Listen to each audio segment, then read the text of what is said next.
بسم الله الرحمن الرحيم. السلام عليكم ورحمة الله وبركاته. إن الحمد لله نحمده ونستعينه ونستغفره ونعوذ بالله من شرور أنفسنا ومن سيئات أعمالنا. من يهده الله فلا مضل له ومن يضلله فلا هادي له، وأشهد أن لا إله إلا الله وحده لا شريك له، وأشهد أن محمدا عبده ورسوله صلى الله تعالى عليه وعلى آله وصحبه وسلم تسليما كثيرا. يا أيها الذين آمنوا اتقوا الله حق تقاته ولا تموتن إلا وأنتم مسلمون. يا أيها الناس اتقوا ربكم الذي خلقكم من نفس واحدة وخلق منها زوجها وبث منهما رجالا كثيرا ونساء، واتقوا الله الذي تساءلون به والأرحم إن الله كان عليكم رقيبا. يا أيها الذين آمنوا اتقوا الله وقولوا قولا سديدا يصلح لكم أعمالكم ويغفر لكم ذنوبكم، ومن يطع الله ورسوله فقد فاز فوزا عظيما. أما بعد، فإن خير الحديث كتاب الله، وخير الهدي هدي محمد صلى الله عليه وسلم، وشر الأمور محدثاتها، وكل محدثة بدعة، وكل بدعة ضلالة، وكل ضلالة في النار. أعوذ بالله من الشيطان الرجيم. فكلا أخذنا بذنبه فمنهم من أرسلنا عليه حاصبا ومنهم من أخذته الصيحة ومنهم من خسفنا به الأرض ومنهم من أغرقنا وما كان الله ليظلمهم ولكن كانوا أنفسهم يظلمون. সম্মানিত ভাতৃমণ্ডলী এবং পর্দার আড়ালের মা এবং বোনেরা, যারা বাইরে থেকে অনলাইনে শুনছেন ভাই বোন, তাদেরকে বলছি আল্লাহ পাকের তরফ থেকে সালাম, শান্তি, সার্বিক কল্যাণ আপনাদের জন্য। তারপরে আল্লাহ পাক রব্বুল আলামিনের যাবতীয় প্রশংসা যে আল্লাহ পাক একক, যার কোনো শরীক নেই, যিনি সৎকর্মশীলদেরকে, ভালো মানুষদেরকে দুনিয়া এবং আখিরাতে সম্মানিত করেন, আর অসৎ লোকদেরকে, গুনাহগারদেরকে, পাপিষ্ঠদেরকে সংশোধনের উদ্দেশ্যে, ভালো রাস্তার দিকে ফিরিয়ে নেওয়ার উদ্দেশ্যে আল্লাহ পাক রব্বুল আলামিন দুনিয়াতে শাস্তি দেন। দুনিয়াতে আল্লাহ পাক রব্বুল আলামিন পরীক্ষায় ফেলেন। আবার কখনো কখনো আল্লাহ পাক রব্বুল আলামিনের গজব, ক্রোধ যখন বেশি হয়ে যায় তাদের বিরুদ্ধাচরণের কারণে, তখন আল্লাহ পাক সেসব জাতিকে অথবা ব্যক্তিকে ধ্বংস করেন। আল্লাহ পাক রব্বুল আলামিন যা ইচ্ছা করেন তাতে বাধা দেওয়ার কোনো শক্তি নেই। আর আল্লাহ পাক রব্বুল আলামিন তার কাজে, তার ইবাদত বন্দিগিতে, তার গুণাবলিতে, সবকিছুতেই একক। সালাত এবং সালাম নাযিল হয়ে নবী মুহাম্মদ রাসূলুল্লাহ সাল্লাল্লাহু আলাইহি ওয়াসাল্লামের উপর, যাকে আল্লাহ পাক রব্বুল আলামিন পরীক্ষা করেছেন। সৎকর্মশীলদেরকে আল্লাহ পাক পরীক্ষা করেন, তবে সৎকর্মশীলদের জীবনে আল্লাহ পাকের আযাব শাস্তি আসে না। সবচেয়ে বেশি আল্লাহ পাক পরীক্ষা করেছে আম্বিয়া রসুলগণকে। আর যারা অসৎ, রাসূলুল্লাহ সাল্লাল্লাহু আলাইহি ওয়াসাল্লামের শত্রু ছিল, রাসূলুল্লাহ সাল্লাল্লাহু আলাইহি ওয়াসাল্লামের নিয়ে আসা দ্বীনের শত্রু ছিল, তাদেরকে আল্লাহ পাক রব্বুল আলামিন ধ্বংস করেছেন। এতে থেকে মানব জাতির জন্য কিয়ামত পর্যন্ত শিক্ষা রয়েছে।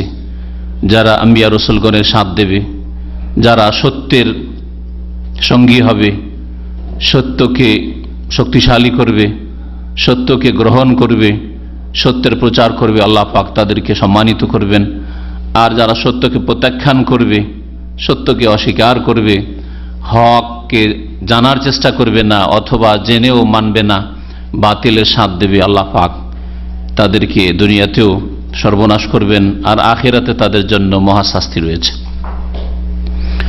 আল্লাহ পাক রব্বুল আলামিনের যে মানুষের ভুলভ্রান্তির কারণে, অন্যায়ের কারণে আযাব এসে থাকে, সেসবের যেমন কারণ রয়েছে তেমনি তার প্রতিকার রয়েছে। আল্লাহ পাকের আযাব এমনিতে আসে না, শাস্তি এমনিতে আসে না, ঠিক তেমনি আল্লাহ পাকের আযাব এমনিতেই সরে যায় না। আজকে এই বিষয়টি নিয়ে আলোচনা করব যে আযাবের কারণ কি। আজকে মুসলিম উম্মতের যে অবস্থা, ব্যক্তি জীবন থেকে শুরু করে পারিবারিক জীবন, সামাজিক জীবন, বিভিন্ন ক্ষেত্রে অর্থের সচ্ছলতা আসলেও, পয়সার প্রাচুর্য থাকলেও শান্তিতে নেই। যাদেরকে আল্লাহ নেতৃত্ব দিয়েছেন তারাও শান্তিতে নেই অধিকাংশই, আর জনসাধারণ শান্তিতে নেই। এসবের কারণ কি? এগুলি আল্লাহ পাকের আযাব। পারিবারিক জীবনেও যথেষ্ট পয়সা আছে, সুখে খাচ্ছে পরিবার ছেলে মেয়ে নিয়ে, তারপরেও শান্তি নেই। বিভিন্ন দিক থেকেই যেন অশান্তি বিরাজ করছে। এসবের কারণ কি? এই বিষয়টি আজকে আপনাদের সামনে পেশ করব। যদিও মাসটি রবিউল আউয়াল মাস, আর এই মাসে অধিকাংশ আমাদের দেশের মুসলিম ভাইরা বিদাতে লিপ্ত হয়ে থাকে। এই বিষয় সম্পর্কে বলার প্রয়োজন ছিল, কিন্তু যেমনটা জানলাম যে আমাদের ভাই শেখ মুখলিসুর রহমান জাযাহুল্লাহ খায়রান গত সপ্তাহে আলোচনা করেছেন ঈদে মিলাদুন্নবী বা মিলাদুন্নবী সম্পর্কে, সুতরাং বারবার বিষয়টিকে রিপিট করার কোনো প্রয়োজন নেই। আর জ্ঞানী মানুষের জন্য অল্প আলোচনায় যথেষ্ট। আর এছাড়া আমাদের পুরানো আলোচনা প্রতি বছরের আছে, যেগুলি থেকে আপনারা উপকৃত হতে পারবেন। সূরা আনকাবুতের আয়াত নম্বর 40-এ আল্লাহ পাক রব্বুল আলামিন এরশাদ করছেন মানব জাতির ওপর আযাব, গজব, শাস্তি আসা সম্পর্কে। কেন আযাব আসে? আপনি আপনার ব্যক্তি জীবনে শারীরিক দিক থেকে যদি অসুস্থ থাকেন, মানসিক অশান্তিতে থাকেন, পারিবারিক অশান্তিতে থাকেন, সামাজিক অশান্তিতে থাকেন, বিভিন্ন রকমের বালা মুসিবতে থাকেন, অর্থের সংকটে থাকেন, অথবা নিরাপত্তাহীনতা অনুভব করেন, যে কোনো রকমের বালা মুসিবত হোক,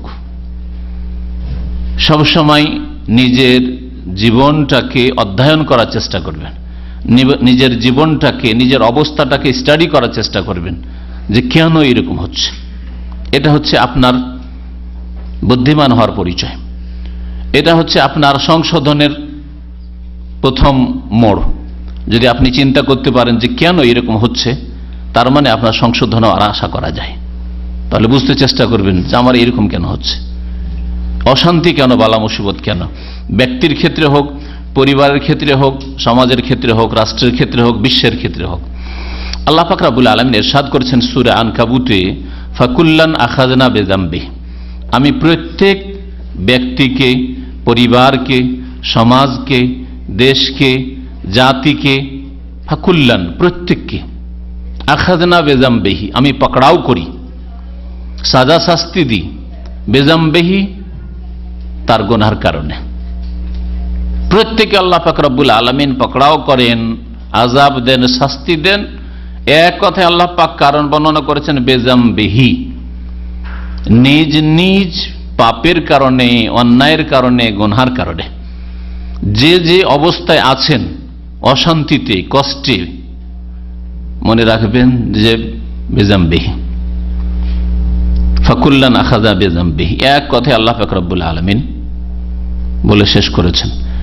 তারপর আল্লাহ পাক বিভিন্ন যুগে বিভিন্ন জাতিকে বিভিন্নভাবে যে ধ্বংস করেছেন বা বিভিন্ন রকমের আযাব আল্লাহ পাক নাযিল করেছেন, তার কিছু নজির পেশ করছেন, নমুনা পেশ করছেন।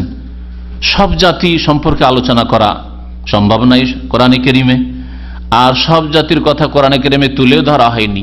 তবে বেশ কিছু জাতি যারা অসৎ ছিল, পাপিষ্ট ছিল, আল্লাহদ্রোহী ছিল, আল্লাহ রাব্বুল আলামিনের দ্বীনকে অস্বীকার করেছে, তৌহিদকে অস্বীকার করেছে, রাসূলদের আদর্শকে, সুন্নতকে অস্বীকার করেছে, তখন আল্লাহ পাক রব্বুল আলামিন তাদের উপর আযাব নাযিল করেছেন বিভিন্ন রকমের।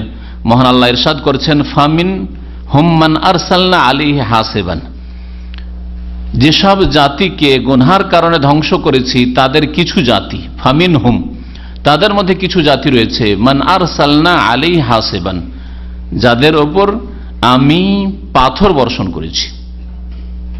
তাহলে আল্লাহ পাক রব্বুল আলামিন কোন কোন জাতিকে ধ্বংস করেছেন আসমান থেকে, ওপর থেকে পাথর বর্ষণ করে। পাথর বর্ষণ করেছেন, হতে পারে আল্লাহ পাক বহু জাতিকে এরকম ধ্বংস করেছেন, বহু জাতিকে আল্লাহ পাক ধ্বংস করেছেন। কিন্তু আমাদের কাছে কোরআনে কারীমে যে ইতিহাস রয়েছে, সেই ইতিহাস প্রমাণ করে যে আল্লাহ পাক কোন জাতিকে পাথর বর্ষণ করে ধ্বংস করেছে। হ্যাঁ, আবার হস্তি বাহিনী একটা। আর এটা তো নবী করিম সাল্লাল্লাহু আলাইহি সাল্লামের জন্মের বছরের ঘটনা। হুদ আলাইহিস সালামের সম্প্রদায়ের নাম হচ্ছে। এইভাবে আল্লাহ পাক রব্বুল আলামিন বলছেন যে আমি কিছু জাতিকে পাথর বর্ষণ করে ধ্বংস করেছি। লূত আলাইহিস সালামের জাতির কথা আল্লাহ পাক বলেছেন। লূত আলাইহিস সালাম, এরপর লূত আলাইহিস সালামের জাতির উপর আল্লাহ পাক যে আযাব নাযিল করেছেন, হ্যাঁ, হিজারাতাম মিন সিজিল মানদুদ, আল্লাহ পাক বলছেন আল্লাহ পাক রব্বুল আলামিন কঙ্কর বর্ষণ করে, পাথর বর্ষণ করে ধ্বংস করেছেন এই জাতিকে। ওয়া মিনহুম মান আখাযাতহুস সাইহা, আর কতক জাতিকে পাকড়াও করেছে বিকট শব্দে, প্রচন্ড জোরে শব্দ হয়েছে, বজ্রাঘাতের যেমন শব্দ হয়, আর সেই শব্দে সব উপুড় হয়ে মুখের ভরে পড়ে থেকেছে। যেমন আল্লাহ পাক রব্বুল ধ্বংস করেছেন সামুদ সম্প্রদায়কে। সালেহ আলাইহিস সালাম যে আল্লাহ পাকের নবী ছিলেন, তার জাতি সামুদ সম্প্রদায়কে আল্লাহ পাক রব্বুল আলামিন এই সৌদি আরবেরই একটা এলাকা, তাবুক এলাকা, যেখানে একটা শহর রয়েছে আল ওলা, এই আল ওলার এলাকায় আল্লাহ পাক রব্বুল আল ওলা শহরের পাশে এদেরকে ধ্বংস করা হয়েছে। দিয়ারে সামুদ, সামুদ সম্প্রদায় প্রাচীন জাতির ধ্বংসাবশেষ সেখানে এখনো আছে, যা লোকেরা দেখছে, যারা আশপাশ দিয়ে অতিক্রম করছে, কিন্তু অধিকাংশ মানুষ শিক্ষা নিতে চায় না। ওয়ামিনহুম মান খাসাফনা বিহিল আরদ, আর কতক জাতি রয়েছে যাদেরকে আমি জমিনে, ভূমিতে ধসিয়ে ধ্বংস করেছি।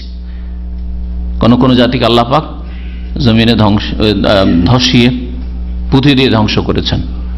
এরকম বহু জাতি হয়তো হয়েছে, কিন্তু কোরআনে কারিমে এক দুটো জাতির কথা আল্লাহ পাক রব্বুল উল্লেখ করেছেন, যেমন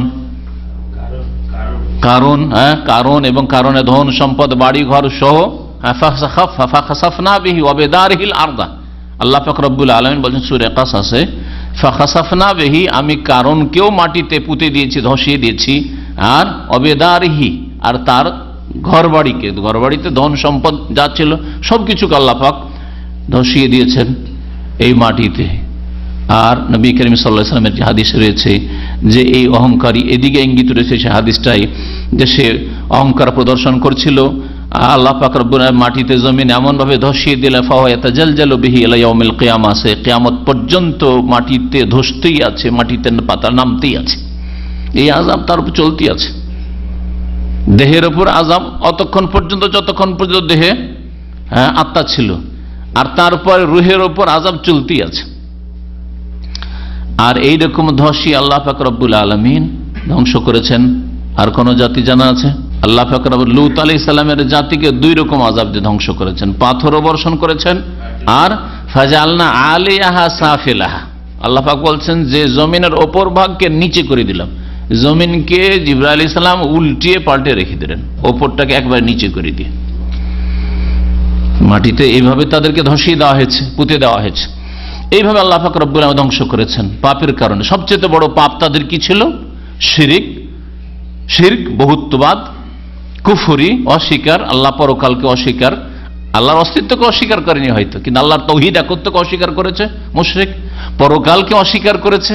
কারণ কাফের মুশরিক জাতিগুলো সম্পর্কে যা জানা যায় কোরআন কারীম থেকে, যে তারা আল্লাহর অস্তিত্বকে নাস্তিকদের মতো অস্বীকার করতো না, লা ইলাহা বলতো না, যে ইলাহ নেই এই কথা বলতো না, আছে কিন্তু তার সাথে দেবদেবীও আছে, তার সাথে অন্যরাও আছে, মুশরিক ছিল তারা। পরকাল আবার কি জিনিস, পরকাল অনেকে বিশ্বাস করতো না।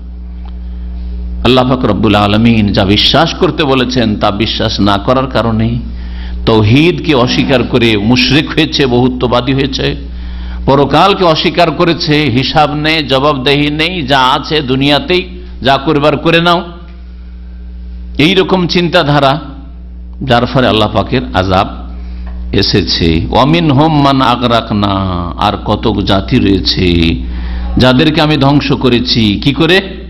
ডুবিয়ে, পানিতে নিমজ্জিত করে। কতক জাতিকে আমি আগরাকনা, আমি ডুবিয়ে ধ্বংস করেছি। ডুবিয়ে আল্লাহ পাক কাকে ধ্বংস করেছেন? কোন জাতিকে? হ্যাঁ, ফেরাউন এবং ফেরাউনের সাথে তার যে মন্ত্রীবর্গ, তার নেতৃস্থানীয় ব্যক্তিরা, তার সেনাবাহিনী, তার কম জাতি, সবগুলিকে আল্লাহ পাক ধ্বংস করে। কারণ সবাই তাড়া করে এসেছিল যে আমাদের ঘরের দাস দাসীরা সব পালিয়ে গেল, আমাদের চলবে কি করে? ধরো গোটা দেশ থেকে সবকে সাথে নিয়ে এসেছিল ফেরাউন। আল্লাহ পাক রব্বুল এই কিপ্তিদেরকে মিসরের ইতিহাসে আল্লাহ পাক রব্বুল আলামিন তাদেরকে ধ্বংস করেছেন ডুবিয়ে। ডুবিয়ে ধ্বংস করেছেন। আর কোন জাতিকে আল্লাহ পাক ডুবিয়ে ধ্বংস করেছেন? নূহ আলাইহিস সালামের যুগের বন্যা ভুলে যাচ্ছেন, অথচ কোরআনে কারিমে আল্লাহ পাক বহুবার উল্লেখ করেছেন। ফিরআউন এবং ফিরআউনের জাতি কিবতীদেরকে আল্লাহ পাক ধ্বংস করলেন কিসে ডুবিয়ে? লোহিত সাগরে ডুবিয়ে, সাগরে ডুবিয়ে। আর নূহ আলাইহিস সালামের জাতিকে, যাদেরকে 1 বছর 2 বছর নয়, 25-50 বছর নয়, 950 বছর পর্যন্ত আল্লাহর দিনের দাওয়াত দেওয়া হয়েছে, তৌহিদের দাওয়াত দেওয়া হয়েছে। নূহ আলাইহিস সালাম 950 বছর তাদেরকে রাত দিন মেহনত পরিশ্রম করে আল্লাহর দিকে ডাকতে থেকেছেন, পরকালমুখী করার চেষ্টা করেছেন, অবাধ্য হয়েছে, অস্বীকার করেছে। আল্লাহ এদের সম্পর্কে আর কিছু আশা করা যায় না কল্যাণের। আল্লাহ এদেরকে ছেড়ে দিও না। আল্লাহ পাক ধ্বংস করেছে এদেরকে পানিতে ডুবিয়ে। ওপর থেকে পানির বর্ষণ আর নিচের থেকেও পানি উঠছে, বন্যার পানি দিয়ে আল্লাহ পাক রব্বুল আলামিন তাদেরকে প্লাবিত করে ধ্বংস করেছেন। ওয়া কান আল্লাহু লিয়াযলিমাহুম, আল্লাহ পাক বিভিন্ন যুগে মানুষকে এইভাবে যে ধ্বংস করেছেন, শাস্তি দিয়েছেন, তাহলে আল্লাহ কি জুলুম করেছেন? আল্লাহ কি জুলুম করেছেন? আল্লাহ বলছেন যে আল্লাহ জুলুম করেন না। ওয়া কান আল্লাহ, আল্লাহ এমন নন যে লিয়াযলিমাহুম, যে মানব জাতির উপর জুলুম করবেন, এটা হতেই পারে না। আল্লাহ কখনো জুলুম করেননি। অপরাধের শাস্তি যদি দ্রুত দিয়ে দেওয়া হয় তো অন্যান্য মানুষরাও বুঝতে পারে যে হ্যাঁ উচিত শাস্তি হয়েছে, অপরাধ করেছে, শাস্তি পেয়েছে, তাই না? কিন্তু অনেক সময় একটা ভালো কথা শুনে রাখেন, আর সবগুলি ভালো কথা কোরআন হাদিসের ভালো কথা, জ্ঞানীদের কথা। অপরাধীকে শাস্তি দিতে গিয়ে যদি বিলম্ব করা হয় তো ওই সময় যখন শাস্তি দেওয়া হচ্ছে বিলম্বে, সেই সময় অপরাধীর ওপর যে শাস্তি হচ্ছে সেটাকে মানুষ মনে করে যে অন্যায় হয়ে গেল। উফ, তখন হাই হাই করা শুরু করে, মায়া করা শুরু করে। মানুষ কষ্ট পায় যে এই লোকটাকে কেন এই শাস্তি দেওয়া হলো, বা এই জাতিকে কেন শাস্তি দেওয়া হলো। বাস্তব সত্য, তাই না? এটা খুনের আসামি, উদাহরণ দিই আপনাদেরকে। যে কোনো খুনের আসামি আমাদের দেশে মানবরচিত বিধানে আজকাল একটা খুনের আসামিকে শাস্তি দিল কমপক্ষে 5 বছর, কেস ঝুলতে আছে 5 বছর 7 বছর, তাই না? না হলে 10 বছর 15 বছর। এরকমই যে কোনো কেসের ক্ষেত্রে শাস্তিগুলি আজকালকার আদালতে মানবরচিত বিধানে কি হচ্ছে? ঝুলতে থাকছে। হ্যাঁ, কেসে হাজিরা দিতে থাকো, এই হচ্ছে। করতে করতে 5 বছর 7 বছর পরে যখন সাজা শাস্তি হচ্ছে, বাস্তবিক খুনি হইলেও, এমন নয় যে নির্দোষী মানুষ, যদি অপরাধী না হয় তো অবশ্যই অপরাধী নয়, হ্যাঁ, কিন্তু অপরাধী হইলেও 5 বছর 7 বছর পরে যদি ওকে শাস্তি দেওয়া হয়, এক তো আল্লাহ পাকের বিধান দিয়ে কেসাসের বাস্তবায়ন করা হয় না। কি হইল? 5 বছর 7 বছর পরে ফয়সালা হইল যে এখন 2-4 বছর জেল। তখন গ্রামবাসী, দেশবাসী, লোকটা 5 বছর জেলে থাকবে রে। অথচ একটা লোককে খুন করেছে, তার স্ত্রীকে বিধবা করেছে, তার ছেলে মেয়েদেরকে এতিম করেছে, তার বিরুদ্ধে বাবা মাদের জন্য রুজির উৎস ওই লোকটি ছিল, এই বিরুদ্ধে বাবা মা কত কষ্ট করেছে, তাই না? এখন এর জন্য মায়া লাগছে, কষ্ট লাগছে। কিন্তু যেই দিন হত্যার ঘটনা ঘটেছিল বা যেই দিন যে কোনো অপরাধ হয়েছিল, সেই দিন থেকে 1 সপ্তাহ 2 সপ্তাহের মধ্যে যদি কেসের ফয়সালাটা হয়ে যেত, তাহলে কেউ হাই আফসোস করতো না, কেউ বলতো না যে না উফ বেচারা 5 বছর জেল হয়ে গেল, বেচারাকে হত্যা করা হইলো, হত্যার বদল কেউ বলতো না, হত্যা করেছে, শাস্তি পেয়েছে, যেমন কর্ম ছিল তেমন তার শাস্তি পেয়েছে, বলতো না। তাহলে আজকাল যে বিচার করতে গিয়ে বিলম্ব হচ্ছে, এতে এই ক্ষতিটা স্পষ্ট, এতে কোনো সন্দেহ নেই। মানুষ ভেবে নিচ্ছে যে না জুলুম করা হয়ে গেল হয়তো। আল্লাহ পাক রব্বুল আলামিন জুলুম করেন না, ওয়ালাকিন কানু আনফুসাহুম ইয়াজলিমুন। তাহলে এইসব জাতিকে যে আল্লাহ ধ্বংস করেছেন বা কিয়ামত পর্যন্ত জাতির উপর যে আযাব আসতে থাকবে, তো এগুলো কি বলছে? ওরাই জুলুম করেছে। শুরু করেছেন আল্লাহ পাক রব্বুল এই আয়াত যে প্রত্যেককে আমি ধরেছি, শাস্তি দিয়েছি তাদের পাপের কারণে। আর শেষখানে আল্লাহ বলছেন যে তারা নিজেরা নিজেদের উপর জুলম করেছে, অত্যাচার করেছে, নিজেরাই অন্যায় করেছে, অন্যায়ের শাস্তি পেয়েছে।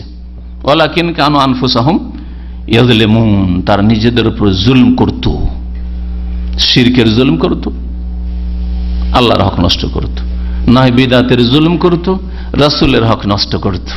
রাসূলুল্লাহ সাল্লাল্লাহু আলাইহি সাল্লাম যে দিন দিয়ে গেলেন সেটা যথেষ্ট হইল না, না এগুলো তো ভালো, বিদাত হইল হাসানা, ভালো তো। নবী করিম সাল্লাল্লাহু আলাইহি সাল্লাম যে অবস্থায় ছেড়ে গেলেন সেই দিন যথেষ্ট হইল না, পছন্দ হইল না। আমাদেরও কিছু করণীয় আছে, আমাদের মুরব্বীরা করে গেছেন, হুজুরে কিবলারা করেছেন, তারা কি ভুল করেছেন? তারা যখন পছন্দ করেছেন তো ভালো জিনিস।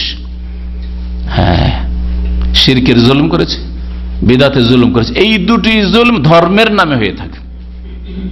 আর বাকি জুলুমগুলি ধর্মের নামে হয় না, পেট পূজার জন্য হয়, গদি পূজার জন্য হয়, স্বার্থ পূজার জন্য হয়, হ্যাঁ, দুনিয়ার স্বার্থ হাসিলের জন্য হয়, দুনিয়ার গরজ পুরা করার জন্য হয়। তাহলে আপনি এই দুটো অপরাধে আপনি তুলনা করে দেখেন, কম্পেয়ার করে দেখেন যে একটা অপরাধ ধর্মের নামে হচ্ছে, ধর্ম নয়, দিন নয়, ইসলাম নয়, ইসলাম বলে আখ্যায়িত করা হচ্ছে, অর্থাৎ শিরকে ইসলাম বলা হচ্ছে, বিদাতকে ইসলাম বলা হচ্ছে। নেকি নয়, গুনাহ, পাপ, জুলম, অত্যাচার, আল্লাহর হক নষ্ট করা, রাসূলের হক নষ্ট করা সাল্লাল্লাহু আলাইহি ওয়াসাল্লাম, আর বলা হচ্ছে যে এগুলি ধর্মীয় কাজ, যার একটি হচ্ছে জন্মবার্ষিকী পালন করা, যে কোনো ব্যক্তির হোক, এমনকি রাসূলুল্লাহ সাল্লাল্লাহু আলাইহি ওয়াসাল্লামের হোক। রাসূলুল্লাহ সাল্লাল্লাহু আলাইহি ওয়াসাল্লাম যদি দিয়ে যেতেন তাহলে আহলান ওয়া সাহলান, অবশ্যই করেন, আমিও করব।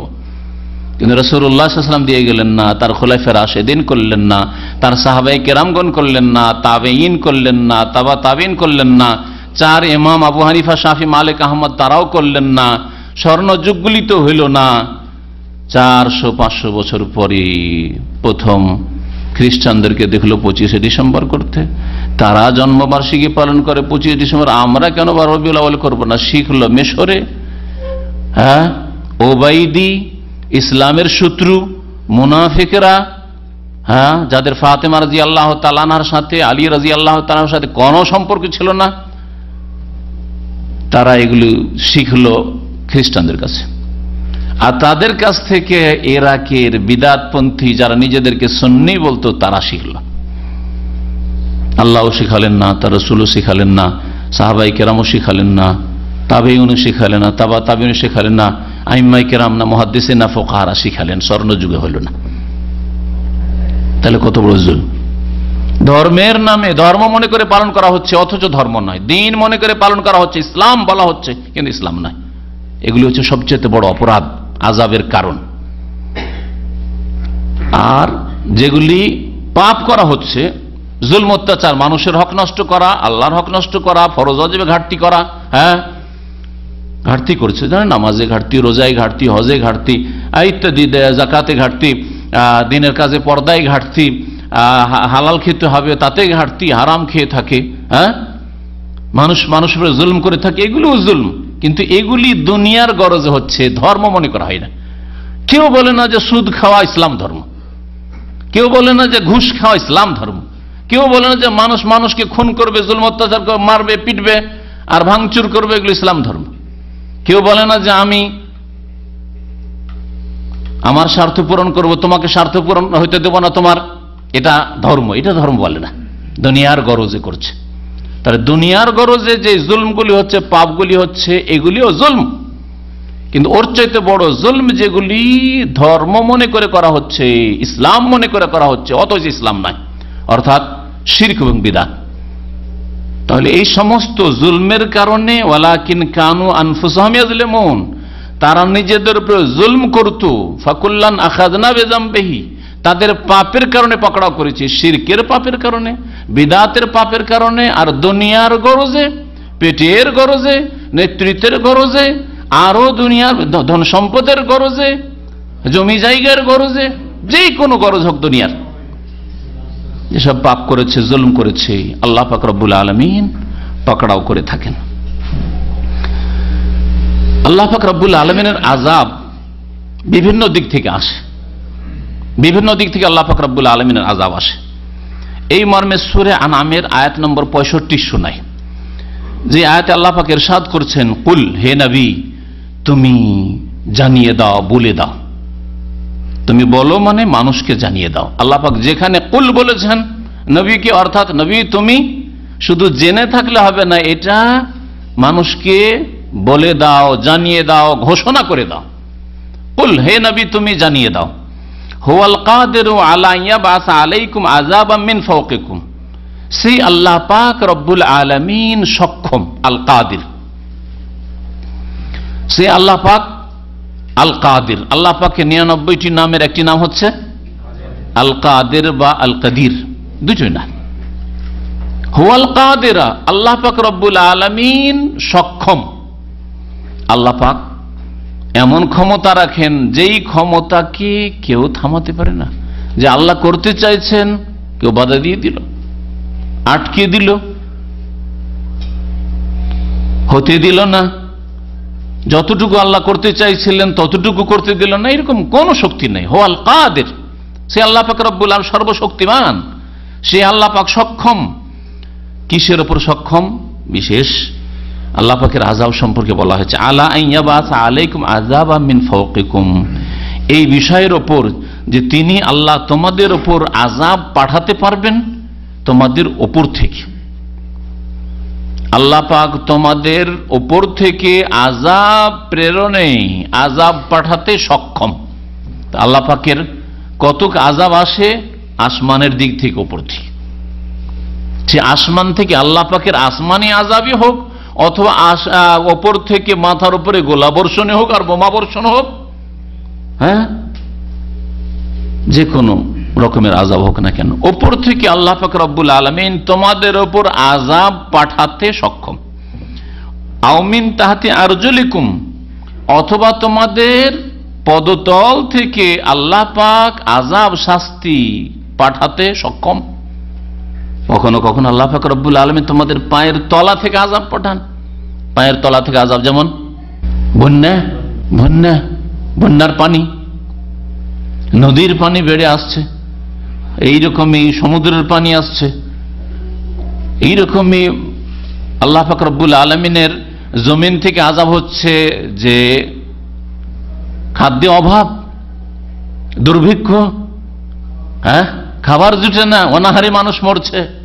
আল্লাহ পাকের রিজিক এই জমিনে আপনার ফসল হতো, খাদ্যদ্রব্য এখান থেকে উৎপাদিত হইতো, আল্লাহ পাক রব্বুল আলামিন পর্যাপ্ত পরিমাণে দিচ্ছেন না। আল্লাহ পাকের আযাব। তোমাদের পায়ের তলা থেকে আল্লাহ পাক আযাব দিতে সক্ষম।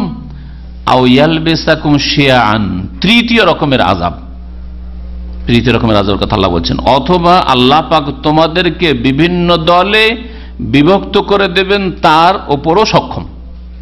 তাতেও আল্লাহ পাক রব্বুল আলামিন সক্ষম। যে আল্লাহ পাক তোমাদেরকে কি করবেন, কখনো কখনো আযাব দিবেন। কিভাবে? যে তোমাদেরকে বিভিন্ন দলে, উপদলে বিভক্ত করে দেবেন। দলের শেষ নেই, ধর্মের নামে দল, উপদল আর ফিরকার শেষ নেই। তারপরে দুনিয়ার দলের শেষ নেই, দুনিয়ার দলের শেষ নেই। একই বংশে কত রকমের ধ্যান ধারণা, একটা গোত্র, একটা বংশ এক হইতে পারে না। পারিবারিক ক্ষেত্রে, সামাজিক ক্ষেত্রে এক হইতে পারে না। একটা সমাজে, একটা গ্রামে কত দলাদলি, হানাহানি, কত রকমের সংঘর্ষ, অন্তর্দ্বন্দ্ব, এই সবগুলি এই আয়াতের অংশটুকুতে রয়েছে। আও ইয়ালবিসাকুম শিয়াআন, তোমাদেরকে আল্লাহ বিভিন্ন দল, উপদলে বিভক্ত করে দেবেন। ধর্মের নামে হোক, আর রাজনীতির নামে হোক, অথবা পারিবারিক সমস্যা নিয়ে হোক, সামাজিক দ্বন্দ্ব নিয়ে হোক, অথবা ধন সম্পদ নিয়ে হোক, যে কোনো ক্ষেত্রে হোক না কেন, বিভিন্ন দল উপদলে ভাগ করে দিয়ে আল্লাহ পাক কি করেন, ওয়ায়ুযিকা বাযাকুম বাসা বায, এবং তোমাদের এক দলকে অন্য দলের সংঘর্ষের আস্বাদন করান। সংঘর্ষ আর হানাহানির শাস্তির আস্বাদন করেন আল্লাহ পাক রব্বুল আলামিন, শাস্তি চাখিয়ে থাকেন। তাই আল্লাহ পাক রব্বুল আলামিন বিভিন্ন দলে বিভক্ত করে দেন। এটা হচ্ছে বিভক্তি, তাহলে বিচ্ছিন্নতা, হ্যাঁ, ফাটল ধরা, আল্লাহ পাকের আযাব।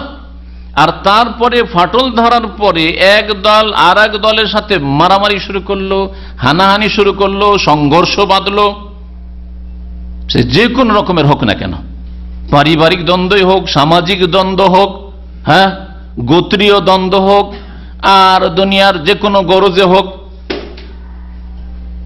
আল্লাহ পাক রব্বুল আলামিন তাতেও সক্ষম। মুসলিম উম্মতের মধ্যে যে ফাটল ধরেছে বিভিন্ন রকম ভাবে, আর এক দল আর এক দলের যে শত্রু হয়ে পড়েছে, এক দল আর এক দলের রক্তের পিপাসু, এক দল আর এক দলকে বরদাস্ত করতে পারে না, একজন আর একজনকে কোন রকম মেনে নিতে পারে না, এই সবগুলি আল্লাহ পাকের আযাব। আল্লাহ পাক রব্বুল আলামিন ইরশাদ করেছেন যে অনজুর কাইফা নুসারিফুল আয়াত, ভালো করে চিন্তা করে দেখো যে কিভাবে আমি আমার নিদর্শন সমূহ বর্ণনা করে থাকি বিশদভাবে, লাআল্লাহুম ইয়াফকাহুন, যাতে করে মানব জাতি চিন্তা করে থাকে আল্লাহ পাকের আযাব কখন ওপর থেকে নেমে আসছে, কখন নিচে থেকে আল্লাহ পাকের আযাব আসছে, কখন আপোষের দ্বন্দ্ব কলহ বিবাদ, হ্যাঁ, মানুষের উপর জুলুম করে থাকে। সেটা একরকম এরকম হইতে পারে যে কাফের মুসলিমদের উপর চড়াও করেছে, আবার কখনো কখনো মুসলিম ঘর অদ্বন্দ্বে লিপ্ত রয়েছে, গৃহযুদ্ধে লিপ্ত রয়েছে। ক্ষুদ্র একটা পরিবার থেকে শুরু করে পরিবার, সমাজ, দেশ, বিশ্ব সবকিছু সম্পর্কে আল্লাহ পাক রব্বুল আলামিন এই আয়াত ফিট করতে পারেন। আল্লাহ পাকের এগুলি হচ্ছে আযাব, যাতে করে মানুষ চিন্তাশীল হয়, এবং চিন্তাশীল হলেই সংশোধন করবে। আর যার চিন্তা নেই, পেটে খায়, নাকে তেল দিয়ে ঘুমায়, হ্যাঁ, পেটে খেতে পেলে পেটের ক্ষুধা দূর হইল, আর যৌন চাহিদা পূরণ হইল, যৌন ক্ষুধার নিবৃত্তি হইল, আর নাকে তেল দিয়ে ঘুমালো।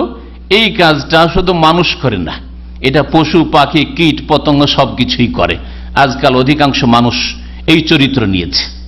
তাদের চিন্তা আল বাতন ওয়াল ফারজু, পেট এবং লজ্জা স্থান, ব্যাস, আর কিছু। এরপরে আল্লাহ পাক কেন সৃষ্টি করেছেন, আর কোথা থেকে আসলাম, আর কোথায় আমাদের অবস্থান, কোথায় যেতে হবে, কোন দিকে যাচ্ছি, আচ্ছা আমার সামনে যে লোকেরা মারা গেল, আমাকে এরকম যেতে হবে, তো তারপরে এরা গেল কোথায়, আমি যাব কোথায়, সেখানে গিয়ে কি হবে।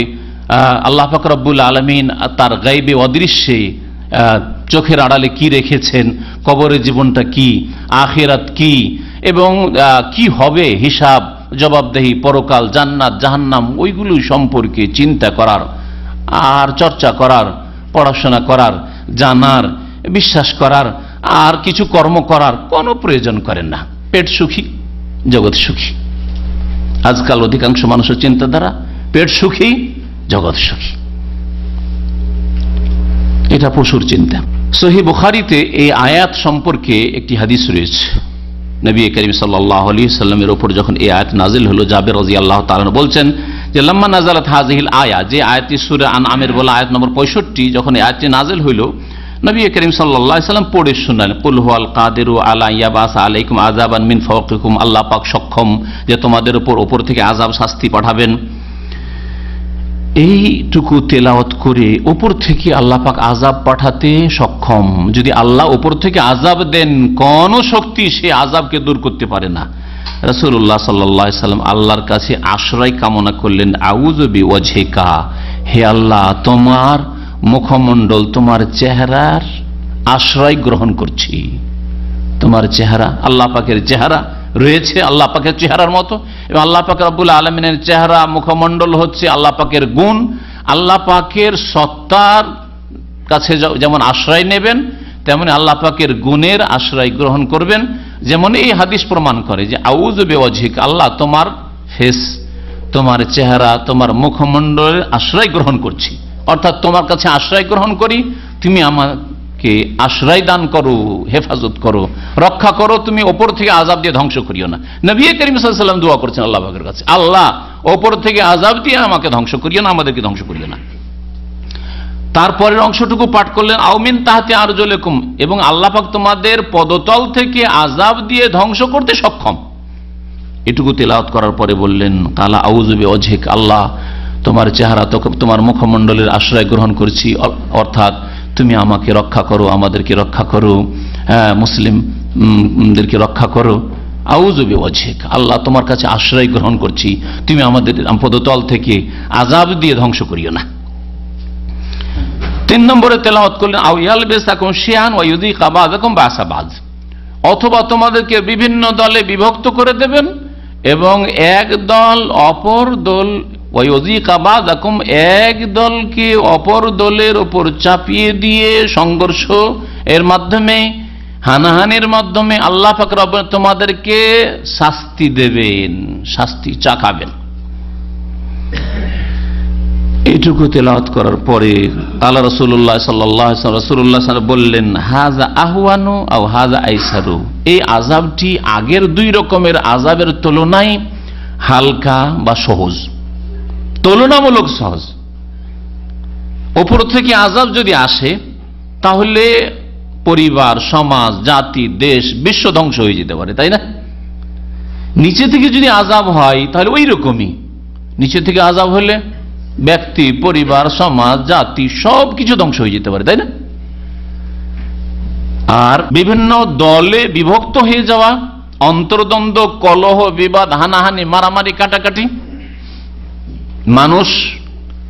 মানুষের জুলম অত্যাচার করে থাকে, গৃহযুদ্ধ বেঁধে গিয়েছে, এই রকমের পারিবারিক দ্বন্দ্ব, গোত্রীয় দ্বন্দ্ব, একই গ্রামের এক দলের আর এক দলের সাথে লড়াই ইত্যাদি, এইরকম যে সব অশান্তি রয়েছে, স্বামী স্ত্রীতে অশান্তি, কোনো মিল হয় না, স্বামী স্ত্রীতে, বাপ মায়ের সাথে ছেলে মেয়েদের কোন রকমের মিল হয় না, অ্যাডজাস্ট হয় না।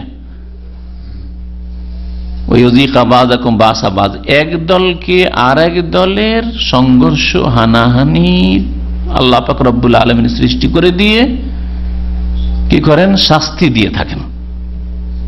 এটা তুলনামূলক হালকা। এতে কোনো পরিবারে অশান্তি অথবা কোনো সমাজে অশান্তি, হয়তো কোনো গোত্রে অশান্তি রয়েছে, কোনো গ্রামে অশান্তি রয়েছে, কোনো দেশে অশান্তি রয়েছে, অথবা কিছু তাতে হতাহত হচ্ছে, কিন্তু এক একটা জাতি ধ্বংস হয়ে যাবে, এক একটা দেশ ধ্বংস হয়ে যাবে, এইরকম হবে না।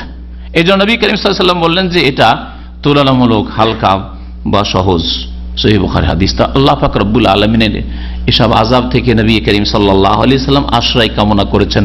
সুতরাং আমরা যেটা এখান থেকে শিখব সেটা হচ্ছে আল্লাহ পাকের আযাব থেকে সব সময় আল্লাহর কাছে পানাহ চাইব, আশ্রয় কামনা করব যে আল্লাহ তুমি আমাদেরকে হেফাজত করো। দোয়া আর যেমন মেহনত হবে তেমনি আমাদের মেহনত, পরিশ্রম কর্মের হবে, ঈমান আমলের হবে। সূরা কাসাসের আয়াত নম্বর 59 আল্লাহ পাক ইরশাদ করেছেন, ওয়া মা কানা রাব্বুকা মুহলিকাল কুরা, আল্লাহ পাক হে নবী তোমার রব, তোমার প্রতিপালক, তিনি কোন জনপদকে, কোন দেশকে, কোন অঞ্চলকে ধ্বংস করেন না, হাত্তা ইয়াবআসা ফি উম্মিহা রাসূলা, যতক্ষণ পর্যন্ত সেসব দেশের জনপদের মূলভূমিতে কোন রাসূল না পাঠান, দূত না পাঠান, যতক্ষণ পর্যন্ত সেই জাতিকে সতর্ক সাবধান না করে দেওয়া হয়, অবগত না করে দেওয়া হয়, জানিয়ে না দেওয়া হয় আল্লাহ কি, দিন কি, রসুল কি, পরকাল কি, জান্নাত কি, জাহান্নাম কি, আখিরাত কি, হিসাব কি, সাজা কি, শাস্তি কি, যতক্ষণ পর্যন্ত না জানে তৌহিদ কি, শিরক কি, সুন্নাত কি, বিদআত কি, ভালো কি, মন্দ কি, যতক্ষণ জানিয়ে না দেওয়া হয় রসুল গণের মাধ্যমে। আর রসুলের যেমনই সিলসিলা শেষ হয়েছে, শেষ রাসূল মুহাম্মদ রাসূলুল্লাহ সাল্লাল্লাহু আলাইহি সাল্লামের মাধ্যমে, তারপরে উলামায়ে কিরামদেরকে, দ্বীনের জ্ঞানীদেরকে আল্লাহ পাক এই গুরু দায়িত্ব দিয়েছেন যে তোমাদেরকে আল্লাহর সামনে জবাবদিহি করতে হবে। যদি জাতিকে আল্লাহ পাক সম্পর্কে, আল্লাহ পাকের দ্বীন সম্পর্কে, আল্লাহ পাকের রাসূল সম্পর্কে, আখিরাত সম্পর্কে, ভালো এবং মন্দ সম্পর্কে, সুন্নাত এবং বিদআত সম্পর্কে, তাওহীদ এবং শিরক সম্পর্কে না জানা, যতক্ষণ পর্যন্ত আল্লাহ কোন জাতিকে না জানিয়ে দিয়েছেন রাসূলের মাধ্যমে অথবা রাসূলদের স্থলাভিষিক্ত উলামায়ে হক এর মাধ্যমে, ততক্ষণ পর্যন্ত কোন জাতিকে আল্লাহ ধ্বংস করেন না। রাসূলগণ এসে কি করেছেন? ইয়াতুল আলাইহিম আয়াতেনা, আমার বিধানাবলী পাঠ করে তারা শোনায়। ওমা কুন্না মুহলিকিল কুরা, আর কোন জনপদকে, কোন দেশকে আমি ধ্বংস করি না, ইল্লা ওয়া আহলুহা যালিমুন, যতক্ষণ পর্যন্ত সেই দেশবাসী জালেম না হয়ে পড়ে। তাহলে কোন জাতিকে আল্লাহ পাক বিনা দোষে সাজা শাস্তি দেন না, কোন পরিবারকে বিনা দোষে শাস্তি দেন না, কোন মহিলাকে বিনা দোষে আল্লাহ পাক শাস্তি দেন না, কোন পুরুষকে চরিত্রহীন স্ত্রী দিয়ে আল্লাহ পাক এমনিতে শাস্তি দেন না। নিশ্চয়ই তোমার জীবনীটা তুমি স্টাডি করো যে তুমি কেমন মানুষ ছিলে, তুমি কি করেছ। ফাকুল্লান আখাযনা বিযামবি, প্রত্যেককে আমি তার গুনাহের কারণে পাকড়াও করেছি। যতক্ষণ পর্যন্ত মানুষ জুলম না করে। আর এর আগে বললাম, জুলম আল্লাহর ক্ষেত্রে হোক, রাসূলের ক্ষেত্রে হোক, অথবা কোনো মানুষের ক্ষেত্রে হোক, নিজের ব্যক্তি জীবনে, পারিবারিক জীবনে হোক, ফরজ অজেবে ঘাটতি করে হোক, হারাম নাজায়েজ কাবিরা গুনাহ করে হোক, যে কোনো রকমের জুলম হোক না কেন, যখন কোনো জাতি জালেম হয়ে যায় তখন সেই দেশে, সেই জনপদে, সেই গ্রামে, সেই পরিবারে আল্লাহ পাকের আযাব আসে। এখানে একটি হাদিস শোনাবো 5টি আযাব সম্পর্কে। এই হাদিসটি ইবনে মাজাতেও রয়েছে, বাইহাকিতে রয়েছে, মুস্তাদরাক হাকিমে রয়েছে, সামান্য ভাষার পার্থক্যের সাথে।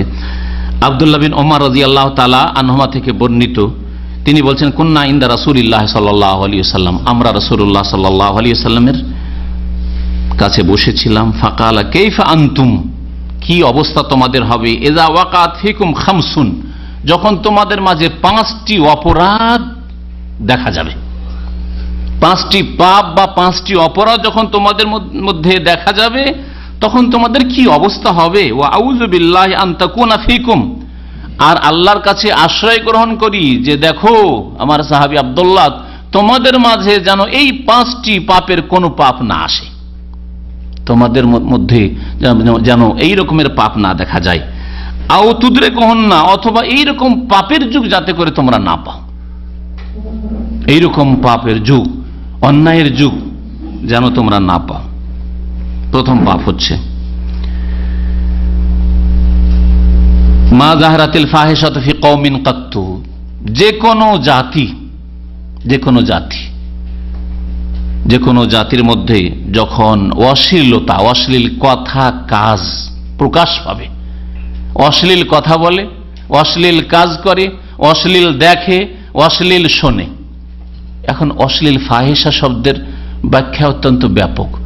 ফাহিশা হচ্ছে জেনা, ব্যভিচার, ফাহিশা হচ্ছে সমকামিতা, ফাহিশা হচ্ছে উলঙ্গ অর্ধ উলঙ্গ চলাফেরা করা, ফাহিশা হচ্ছে পুরুষ নারীদের শরীর যতটা ঢেকে রাখতে আল্লাহ পাক বলেছেন তার কিছু খোলা, সবগুলি ফাহিশা। ফাহিশা হচ্ছে যে কোনো অশ্লীল কথা যাতে অশ্লীলতা ছড়ায়। ফাহিশা হচ্ছে ছায়াছবি, ফিল্ম যাতে মহিলাদের চেহারা খোলা আছে অথবা শরীরের যে কোনো অঙ্গ খোলা আছে, পুরুষদের ওই সব অঙ্গ খোলা আছে যেসব অঙ্গ ঢেকে রাখতে বলা হয়েছে, সবগুলি ফাহিশার মধ্যে শামিল। সেগুলি দেখছেন, আর অথবা এমন গান বাজনা যেগুলিতে অশ্লীলতা ছড়ায়, সবগুলি হচ্ছে ফাহিশা। যে কোনো জাতির মধ্যে যখন ফাহিশা, অশ্লীলতা বিরাজ করবে, ইউমালু বিহা ফিহিম আলানিয়াতান, প্রকাশ্য অশ্লীলতা চলবে, কিন্তু বাধা দেওয়ার ক্ষমতা দুর্বল হয়ে পড়বে, বাধা দান করার ক্ষমতা নেই। আজকে বহু দেশ রয়েছে যেখানকার পার্কে, গার্ডেনে, সমুদ্র বিচে জেনা ব্যভিচার কোনো ব্যাপার না, কোনো অপরাধ না। বহু দেশ রয়েছে, বহু আল্লাহর জমিন রয়েছে যেখানে কলেজ ইউনিভার্সিটির ক্যাম্পাসে, মহিলা হোস্টেলের ছেলে হয়তো ঢুকতে পারে না, খুব বেশি যদি এতটা থাকে, কিন্তু মহিলা মেয়ে যদি, যুবতী যদি মনে করে যে আমি ছেলেদের হোস্টেলে ঢুকবো, বয়েজ হোস্টেলে নিষিদ্ধ নয়, তার প্রকাশ্য পাপ হচ্ছে। প্রচার মাধ্যমগুলি ফিল্ম পেশ করছে, ইন্টারনেট প্রচার মাধ্যম, টিভি প্রচার মাধ্যম, রেডিও প্রচার মাধ্যম, পত্রপত্রিকা প্রচার মাধ্যম বেহায়া মহিলাদেরকে পেশ করছে। অথচ নবী করিম সাল্লাল্লাহু আলাইহি ওয়াসাল্লাম বলছেন, ইন্নাল মারআতা আওরাতুন, নারী জাতি ঢেকে রাখার বস্তু। ওয়ালা ইউবদিনা যিনাতাহুন্না ইল্লা মা যাহারা মিন, আল্লাহ পাক কোরআনে কারীমে ইরশাদ করছেন যে মহিলারা, তাদের শরীর হচ্ছে জিনাত। আর একটা মহিলার চুড়ি বা একটা মহিলার মালা, অথবা যে কোনো অলংকার নেই, তার চেয়ে বেশি অলংকার হচ্ছে, বড় অলংকার হচ্ছে তার চেহারা, তাই না? একটা মহিলা যদি চুড়ি খোলা থাকে আর চেহারা খোলা থাকে, তো পুরুষ যুবক কোন দিকে দেখবে? চুড়িটার দিকে দেখবে না চেহারার দিকে দেখবে? তাহলে আল্লাহ পাক জিনত প্রকাশ করতে নিষেধ করছেন। আর জিনত এর হচ্ছে কৃত্রিম জিনত, যা পরিধান করেছে, কাপড় চোপড়, লেবাস পোশাক। আর ওর চাইতে বড় জিনত যে আল্লাহ পাক রব্বুল আলামিন সৃষ্টি করে দিয়ে সৃষ্টিগত ভাবে নারীরা পেয়েছে, মাথা থেকে পা পর্যন্ত চুল জিনত, চেহারা জিনত, হাত পা জিনত। মহিলা ইন্নাল মারআত আওরাতুন, সেই জন্য নারী জাতি হচ্ছে ঢেকে রাখার বস্তু, ঢেকে থাকার বস্তু। শরীরটা পুরোটা ঢেকে থাকবে। বাইরে বেরোলে পুরুষের সামনে যে কোনো জায়গায় পুরুষ আসতে পারে, অথবা বাড়ির মধ্যে দেবর আছে, ভাসুর আছে, খালাতো বা মামাইতো ভাই স্বামীরা আসছে, তা ইন্নাল মারআত আওরাতুন, ঢেকে রাখা বাড়ি তো ঢেকে রাখতে হবে। আর যদি ঢেকে না রাখে তাহলে ফাহিশা, সেই বাড়িতে অশ্লীলতা রয়েছে, সেই পরিবারে অশ্লীলতা রয়েছে, প্রচার মাধ্যমে অশ্লীলতা রয়েছে। মহিলাদের ছবি দেওয়া হচ্ছে প্রচার মাধ্যমে, চেহারা খুলে, মাথা খুলে, হাত পা অনেকটাই খুলে, আরো এর বেশি অনেক কিছুই, সবগুলি হচ্ছে অশ্লীলতা, সব হচ্ছে অশ্লীলতা। যে কোনো জাতির মধ্যে যখন অশ্লীলতা ছড়িয়ে পড়বে প্রকাশ্যে, তাতে লজ্জা লাগে না। মহিলাদেরকে লজ্জা লাগে না, মহিলাদেরকে লজ্জাও লাগে না, এমনকি ঠান্ডাও লাগে না, এদেরকে শীত লাগে না। আমি মাঝে মাঝে চিন্তা করি যে আমাদেরকে এত শীত লাগে যে একটা পুরুষ মানুষ মাথা থেকে এই যে টুপি শুরু করেছে আর পা পর্যন্ত মোজা আর জুতা পরে একজন পুরুষ, তারপর রাস্তাঘাটে চলতে কাঁপছে, আর মহিলা শাড়ি পরে পেট পিট খোলা, পৌষ মাঘ মাসে, তারপরেও ঠান্ডা লাগে না। এই আজব মহিলা, আজব মহিলা, বুঝতে পারছেন? ঠান্ডাই লাগে না। আমি আশ্চর্য হই মাঝে মধ্যে। এখানে তো আলহামদুলিল্লাহ ওই অবস্থায় দেখতে পাই না সৌদি আরবে, কিন্তু ওই সব দেশে চলে, ভারত বাংলাদেশে চলে যান এই শীতকালে এখন, আর দেখেন মহিলা কিভাবে বাসে উঠছে, ট্রেনে উঠছে, রাস্তাঘাটে, অফিস আদালতে ঘোরাফেরা করছে। আপনাকে ঠান্ডা লাগছে, একজন পুরুষ মাথা থেকে পা পর্যন্ত সবকিছু ঢেকে আছেন, আর মহিলার কিছুই না, এটা পাতলা শাড়ি, আর ওর উপরেও 4 আঙ্গুলের একটা ব্লাউজ, আর এই ওপরে খোলা, নিচেও খোলা, সব দিয়ে খোলা। সুবহানাল্লাহ, ঠান্ডাই লাগে না, ঠান্ডাই লাগে না। শয়তান বলছে তোকে ঠান্ডা লাগে না, ও পুরুষদের ঠান্ডা লাগে, ওরা হচ্ছে কাপুরুষ। হ্যাঁ, ওরা মহিলা সেজে গেছে, তোরা পুরুষ হয়ে গেছিস।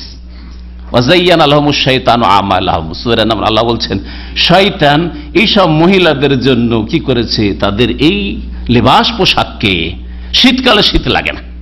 আরে শীত থেকে বাঁচার জন্য তো ঢাকে, তাও ঢাকতে চাই না, কারণ খুলবে জিনতকে, অলঙ্কারকে। শয়তান তাদের সাজিয়ে সাজিয়ে পেশ করছে যে তোরা এইরকম বেহায়া বেপরদায় চল, ঠান্ডা লাগুক অসুবিধা নেই, অভ্যাস হয়ে যাবে। ফাসাদ্দাহুম আনিস সাবিল, সুতরাং আল্লাহ রাস্তায় চলায় বাধা সৃষ্টি করেছে শয়তান। ফাহুম লা ইয়াহতাদুন, এইরকম নারীরা কখনো রাস্তা পাবে না আল্লাহ পাকের, কখনো এই দিন ইসলামের রাস্তা পাবে না, কখনো জান্নাতের রাস্তা পাবে না। যে কোনো জাতির মধ্যে যখন অশ্লীলতা ছড়িয়ে পড়বে, আর আজকাল এমন অশ্লীলতা ছড়িয়ে গেছে যে জেনা, ব্যভিচারকে 2 ভাগে ভাগ করা হয়েছে। ব্যভিচার সম্মতির সাথে, সম্মতির সাথে, যুবক রাজি, যুবতী রাজি। অধিকাংশ মানব সমাজে, মুসলিম অমুসলিম, অধিকাংশ মানব সমাজে এটা কোনো অপরাধ নয়। 18 বছরের বেশি মেয়ের বয়স হয়ে গেছে, যুবতীর বয়স হয়ে গেছে, আর মেয়ে রাজি আছে, ওকে নিয়ে অসুবিধা কি, কোর্টে গিয়ে কোনো অপরাধ নয়, বিয়ে পড়িয়ে দিচ্ছে, কোর্ট ম্যারেজ করে চলে আসলো। 18 হোক আর 22 হোক, যাই হোক, কিন্তু হ্যাঁ স্বাধীনতা আছে, এটা হচ্ছে নারী স্বাধীনতা। ব্যভিচার নারী স্বাধীনতা, বিবাহ করেই থাকুক আর বিনা বিবাহিতে থাকুক, নারী স্বাধীনতা। মহিলা মহিলাকে বিয়ে করবে, নারী স্বাধীনতা। পুরুষ পুরুষকে বিয়ে করবে, এটা ব্যক্তি স্বাধীনতা। আউযুবিল্লাহ, আউযুবিল্লাহ। মুসলিম দেশে তো পারমিশন দিয়েছে, অনেক মুসলিম দেশেও পারমিশন যে মহিলা মহিলাকে বিয়ে করতে পারে। খবর রাখেন না, রাখেন না, রাখেন না? হয়েছে না, এক মহিলাকে বিয়ে করেছে, এক মহিলা সম্ভবত প্রফেসর, এক ছাত্রীকে বিয়ে করেছে ইউনিভার্সিটির। দেশের ঘটনা দূরে শোনাইতে হবে না। জি হ্যাঁ, কিছুদিন আগের ঘটনা আমাকে এক ভাই শুনিল। এগুলো হচ্ছে স্বাধীনতা, এগুলো হচ্ছে অশ্লীলতা। এগুলো স্বাধীনতা না, কি এগুলো যে ফাহেশা, অশ্লীলতা। এসব যখন ছড়িয়ে পড়বে, ব্যভিচার জেনাকে 2 ভাগে ভাগ করা হবে। একটা বৈধ, কোনো অপরাধ নয়, ছেলে মেয়ে যুবক যুবতী রাজি, সুতরাং বৈধ, কোনো শাস্তি নেই। কোর্ট ম্যারেজ করুক, পালিয়ে যাক বাবার বাড়ি থেকে, অসুবিধা কি, কি করেছে, স্বাভাবিক মেয়ে, তার স্বাধীনতা আছে। আর যদি মেয়ে বলে যে না আমি রাজি ছিলাম না, তাহলে ধর্ষণ, তাহলে অপরাধ হলো। আর অধিকাংশ জেনাগুলি সম্মতির সাথে হচ্ছে, সুতরাং অধিকাংশ অশ্লীলতা বৈধ করে দেওয়া, জায়েজ করে দেওয়া হয়েছে। অশ্লীলতাকে অশ্লীলতা বলা হচ্ছে না, সেটাকে জায়েজ করে দেওয়া হচ্ছে বিভিন্ন নাম দিয়ে। যখন মানব জাতির মধ্যে, কোনো দেশে, কোনো সমাজে, কোনো অঞ্চলে এইরকম অশ্লীলতা বিরাজ করবে, তখন আল্লাহ পাকের কি আযাব আসবে? নবী করিম সাল্লাল্লাহু আলাইহি ওয়াসাল্লাম বলছেন যে ইল্লা যাহারা ফিহিমুত তাউন ওয়াল আওজা আল্লাতী লাম তাকুন ফি আসলাফিহিম, তাদের মাঝে মহামারী দেখা দিবে। মহামারী এমন রোগ ব্যাধিকে বলা হয় যাতে একসাথে পরিবারকে পরিবার ধ্বংস হয়ে যায়, মারা যায়, গ্রামকে গ্রাম আজড় হয়ে যায়, ধ্বংস হয়ে যায়। যেমন আগের যুগে কি হইতো? কলেরা হইতো, গুটি বসন্ত হইতো, এইরকমই বিভিন্ন রকমের আযাব। ওয়াল আওজা, শুধু এই মহামারীর কথা নাই, এরকমই ডায়রিয়া, গ্রামকে গ্রাম ডায়রিয়া, পরিবার এক এক পরিবার 2-4-5টা মরে গেল। ওয়াল আওজা, আর এমন এমন রোগ ব্যাধি জন্মাবে যেগুলি তাদের পূর্বপুরুষদের মধ্যে ছিল না। কারো যদি দাদা বেঁচে থাকে জিজ্ঞাসা করেন যে আপনি প্রেশার নামটা জানেন? বলবেন জানি না। সুগার জানেন? তাও জানি না। হ্যাঁ, তারপরে এগুলো হয়তো একটু জানতেও পারে কেউ হয়তো, হ্যাঁ, বা বলতে পারেন যেগুলো হয়তো ছিল কিন্তু চেক হইতো না। এডস জানেন? হ্যাঁ বলেন, এডসের রোগ, হ্যাঁ এডসের রোগ আজকাল সারা বিশ্বে ছড়িয়ে পড়েছে এডসের রোগ। আর এই এডসের রোগ কিসের কারণে? এই জিনা, ব্যভিচার আর সমকামিতা, এই দুই অশ্লীলতার কারণে, দুই অশ্লীলতা আর কারণে এই এডসের গজব আল্লাহ পাকের নবী করিম সাল্লাল্লাহু আলাইহি ওয়াসাল্লামের ভবিষ্যদ্বাণীর বাস্তবায়ন হয়েছে। তারপরে নবী করিম সাল্লাল্লাহু আলাইহি ওয়াসাল্লাম বলছেন ওমা মানা কওমুনিজ যাকাতা ইল্লা মুনিউল কাতরা মিনাস সামাহ, আর কোন সম্প্রদায় যদি যাকাত না দেয়, অথবা কিছু দিল কিছু দিল না। আর আজকাল অধিকাংশ মুসলিম যারা পয়সাওয়ালা যাকাত দেয় না, আর কিছু অল্প দিল খেয়াল খুশি দেয়, খেয়াল খুশি যাকাত দেয়।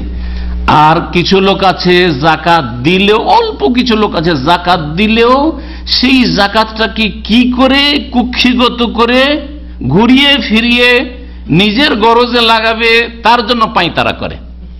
কেমন? যেমন নিজের বংশে আমার অনেক গরিব, আসলে নিজের বংশের লোককে এমনিও কিছু দিতে হইতো, ওই বোঝাটা হালকা করে নিল। আমার 2-4-10-20 হাজার টাকা ওই দিকে লেগে যেত আত্মীয় স্বজনকে দিতে, যাতে না লাগে ওই যাকাত দিয়ে সব কাজ সেরে নিলাম, বুঝছেন না? নিজের স্বার্থে যাকাত ব্যবহার করলাম। আর একটা অনেকে মাসলা জিজ্ঞাসা করেন যে আমি অমুক ব্যক্তিকে 25-50 হাজার টাকা ধার দিয়েছিলাম, আর দেখলাম যে লোকটা গরিব আর দিতেও পারে না, 5-7 বছর হয়ে গেল, তো এখন ওটাকে আমি যাকাতে কাটতি করে দিলে হবে না? যাকাতে কাটিং করে নিবে। এখন দিয়েছে 5 বছর 10 বছর আগে দিয়েছে ধার বলে, আর এখন যাকাতটা বের করবে আর নিজের পকেটে রেখে নিবে, আর নিয়ত মনে মনে করে নিল কি যে ওই যে 50,000 দিয়েছি ওইটাই এবার 10,000 টাকা কাটলাম বা 20,000 টাকা কাটলাম, তারপর সামনে বছর 20,000, 40,000, আর এক বছর 10,000 কাটলে তো আমার টাকা উঠে গেছে, যা দে আর না দে, আমার যাকাত তো আদায় হয়ে গেছে, আমি ঋণটাও পেয়ে গেছি। দেখলেন না? সুবহানাল্লাহ। শেখ ইবনে উসাইমিন রাহমাতুল্লাহ আলাইহি মাসলা সম্পর্কে জিজ্ঞাসা করা হয়, বড়দের ফতোয়া নকল করি। তিনি বলছেন যে ইন্নামাল আমালু বিন্নিয়া, মানুষের আমল কর্ম নির্ভর করে কিসের উপর? নিয়তের উপর। আপনি যখন 5 বছর আগে ওই লোকটিকে দিয়েছিলেন তখন কি নিয়ত ছিল? যাকাতের নিয়ত ছিল না ধার দেওয়া, ঋণ দেওয়া নিয়ত ছিল। সুতরাং এখন আপনি ওইটাকে চেঞ্জ করে বলবেন যে সুবিধাবাদী, যে আমি এখন কি করে নেব, কেটে নেব যাকাত আর যাকাত আদায় হয়ে যাবে, এটা হবে না। যখন 5 বছর আগে দিয়েছিলেন তখন যদি সত্যিকার অভাবী থাকে আর তখনই যদি যাকাতের নিয়তে দিয়ে দিতেন সেটা আলাদা ছিল, কিন্তু এখন আপনি দেখছেন আমার টাকা তো আর উঠছে না, তো এটা দিয়ে নিজের যাকাত দিয়ে নিজেই ঋণ উঠিয়ে নিলেন, নিজের যাকাত দিয়ে নিজের আত্মীয় স্বজনকে দিয়ে বাহবা নিলেন। নিজের আত্মীয় স্বজন আপনার বলছে যে হ্যাঁ ছেলে ভালো, সৌদি আরবে থাকে আর দেশে আসলেই খালি হাতে আসে না, কিছু না কিছু আমাদেরকে দেয়।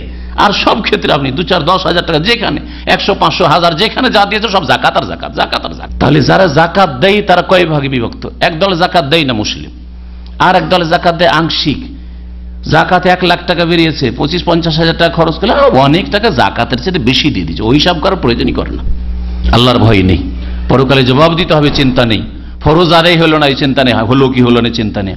আর এক দল জাকাত দিল কোন রকম পাইতারা করে টাকাটা পকেটে রাখা যায় কিনা, নিজের গরজ পুরা করে। যারা জাকাত দেবে না বা আংশিক দেবে না, জাকাত নিয়ে এইরকম বাহানা করবে, হিল্লা করবে, জাকাত দিয়ে নিজের স্বার্থ পুরা করবে, তাদের উপর আল্লাহ পাকের কি আযাব আসে? নবী কারীম সাল্লাল্লাহু আলাইহি ওয়াসাল্লাম বলছেন যে মনিউল কাতরা মিনাস সামা, আকাশের বৃষ্টি সেই দেশে সেই সমাজে বন্ধ হয়ে যায়। বৃষ্টি যখন হয় না তখন দুর্ভিক্ষ দেখা যায়, খাদ্যের অভাব দেখা যায়, বিভিন্ন রকমের বালা মুশকিল, খাদ্যের অভাব, এক কথায় খাদ্যের অভাব দেখা যায়। অনেক সময় বৃষ্টি বেশি দিয়ে আল্লাহ পাক খাদ্যের অভাব করে দেন, ফসলই হলো না, ডুবে গেল, ফল হলো না, মুকুল জ্বলে গেল। নবী করিম সাল্লাল্লাহু আলাইহি ওয়াসাল্লাম বলছেন আল্লাহ পাকের সৃষ্টি গবাদি পশু যদি না হইতো, ওয়ালাউলাল বাহাইম লাম ইউমতারু, যদি এই গরু, ছাগল, মেষ এইসব যদি না হইতো, আরো এইসব পশু প্রাণী পাখি এসব যদি না হইতো যাদের পানির প্রয়োজন, আর এইসবের কোনো পাপ নেই, অপরাধ নেই, তো পানি না হইলে মারা যাবে, এসব এই যদি না হইতো তাহলে এই পাপিষ্ট ফরজ তরককারী যারা যাকাত দেয় না তাদেরকে বৃষ্টি দেওয়া হইতো না, তাদের ওপর থেকে দুর্ভিক্ষ উঠানো হইতো না। তাহলে এখানে একটি কথা চিন্তা করতে আর বলবো যে যাকাতের আগে আল্লাহ পাক 5 ওয়াক্ত নামাজ সালাত ফরজ করেছেন, ঠিক না? যাকাত না দিলে যদি এই আযাব আসে তাহলে নামাজ না পড়লে কোন আযাব আসতে পারে? চিন্তা করেন আপনি যে অধিকাংশ মুসলিম আজকাল বেনামাজি, আধা নামাজ পড়লে মাঝে মধ্যে পড়লে মনে করে আমি নামাজি, জুমা ঈদ পড়লে নামাজি মনে করে, দিনে 2 ওয়াক্ত কখনো পড়লে মনে করে যে আমি নামাজি মুসল্লি। তো এইরকম লোকদের ওপর কত আল্লাহ পাকের আযাব আর গজব রয়েছে চিন্তা করুন। আখিরাতের আযাব, দুনিয়ার নগদ শাস্তি যে কত রয়েছে চিন্তা করুন আপনি। ব্যক্তি জীবনে আযাব, পারিবারিক জীবনে আযাব শাস্তি, সামাজিক শাস্তি, রাজনৈতিক শাস্তি, আর্থিক শাস্তি, নিরাপত্তাহীনতার শাস্তি, বহু রকমের শাস্তি আল্লাহ পাক রয়েছে। ফাকুল্লান আখাযনা বিযামবি, প্রত্যেককে আল্লাহ পাক পাকড়াও করেন পাপের কারণে। যদি যাকাতের জন্যই আল্লাহ পাকের এইরকম আযাব হয়, এই হাদিস থেকে আমরা জানতে পারি। নামাজের জন্য বললাম, তার নামাজ ছাড়া চাইতে বড় অপরাধ, ওর চাইতে কম অপরাধ নয় হচ্ছে শিরক করা, আল্লাহকে বাদ দিয়ে অন্যকে সেজদা করা। সে দুর্গাকেই করেন আর দুর্গাকে করেন, আল্লাহকে বাদ দিয়ে অন্যকে ডাকা, সে হরে রাম হরে কৃষ্ণ করে ডাকেন, আর ইয়া গৌসুল আজম, ইয়া গরিব নওয়াজ, ইয়া খাজা বাবা করে ডাকেন। আল্লাহ ছাড়া অন্যের কাছে চাওয়া, আল্লাহ ছাড়া অন্য রোগ ভালো করতে পারে, আল্লাহ ছাড়া অন্য ওলি আউলিয়া মনের কামনা বাসনা পূরণ করতে পারে। হ্যাঁ, এই যদি অপরাধ থাকে তো সেই জাতির ওপর এমন কোন আযাব আছে যে আযাব আসবে না বলুন তো দেখি? সমস্ত রকমের আযাব আসতে পারে, সমস্ত রকমের আযাব আসতে পারে। যে আযাবগুলির কথা বলা হলো ওপর থেকেও আসতে পারে, নিচে থেকেও আসতে পারে, আর আপোষে আল্লাহ পাক লড়িয়ে দিয়ে হানাহানি, মারামারি আর কাটাকাটি আর গৃহদ্বন্দ্বের মাধ্যমে আল্লাহ পাকের বহু রকমের আযাব, মানসিক, শারীরিক, পারিবারিক সব রকমের আযাব আল্লাহ পাকের। নবী করিম সাল্লাল্লাহু আলাইহি ওয়াসাল্লাম বলছেন ওমা বাখাসা কওমুন আল মিকিয়াল আল মিজান, আর কোন সম্প্রদায় যদি দাড়ি মারে, দাড়ি মারা বুঝেন তো না? দাড়ি মারা কাকে বলে? দেওয়ার সময় কম দিবেন আপনি, আর নেওয়ার সময় বেশি করে নেবেন। আমাদের সমাজে দাড়ি মারা আজকে তো আরো বেড়েছে। আমরা যখন ছোট ছিলাম কোনো কিছু কিনতে যেতাম, কিনে নিয়ে এসে 5 কিলো কিনে নিয়ে আসলে 4 থেকে 4.25 কিলো হয়েছে। 4 কিলো, 5 কিলো চাল, উদাহরণস্বরূপ বলছি, 5 কিলো চাউল কিনলে 4 কিলো হয়েছে। ভিজিয়ে নিয়ে এসে মার্কেটে দেখবেন চাউল ভিজিয়ে নিয়ে এসে, ধান ভিজিয়ে নিয়ে এসছে। আমি নিজের চোখে দেখেছি চাষিদেরকে পাটের গাঁট বলতে হচ্ছে, কি বলে লোকে? হ্যাঁ, পাটের গাঁটে আমি নিজের চোখে দেখেছি চাষিদেরকে। ছোটবেলায় যখন ছাত্রজন মাদ্রাসায় পড়াশোনা করতাম, পাটের পানি দিয়ে দিয়ে পাট ভারী করছে, কারণ আজকে চালান যাবে, আজকে বিক্রি হয়ে যাবে, সেই জন্য পানি ছাড়াও আমি পাটের গাঁটের ভিতরে পাথর, ইট ভরতে দেখেছি। জি হ্যাঁ, আজকে থেকে কতদিন আগে, কমপক্ষে 35 বছর আগে বলছি। আর মানুষ আমানতে খেয়ানতে তো প্রতিযোগিতা, কম্পিটিশন করছে। তা আজকে পৃথিবীর মানুষের অবস্থা কি হয়েছে? মুসলিম সমাজে যদি এইরকম খেয়ানত থাকে, এইরকম দাড়ি মারা থাকে, দাড়ি মারা বিভিন্ন, শুধু দাড়িটা দাড়ি পাল্লাতে মারা নয়, এগুলো মারা। গোস্ত বলছি, গোস্ত আলহাসা থেকে কয়েক বছর আগে এক ভাই মাঝে মাঝে গোস্ত পাঠাতেন, জাযাকাল্লাহ খায়ের। তো একবার 30 কিলো গোস্ত কিনলাম, মজার গল্পটা বলি, আপনাদের ভালো লাগবে। 30 কিলো গোস্ত কিনলাম, বলছে খুব সস্তা, 12 টাকা করে গোস্ত, এখানে 16 টাকা, ওখানে 12 টাকা বা 14 টাকা, পার্থক্য, মেলা পার্থক্য আর কি, 2-4-5 রিয়াল পার্থক্য কিলো, সমস্ত 10 টাকা অথবা 12 টাকা মনে হচ্ছে না।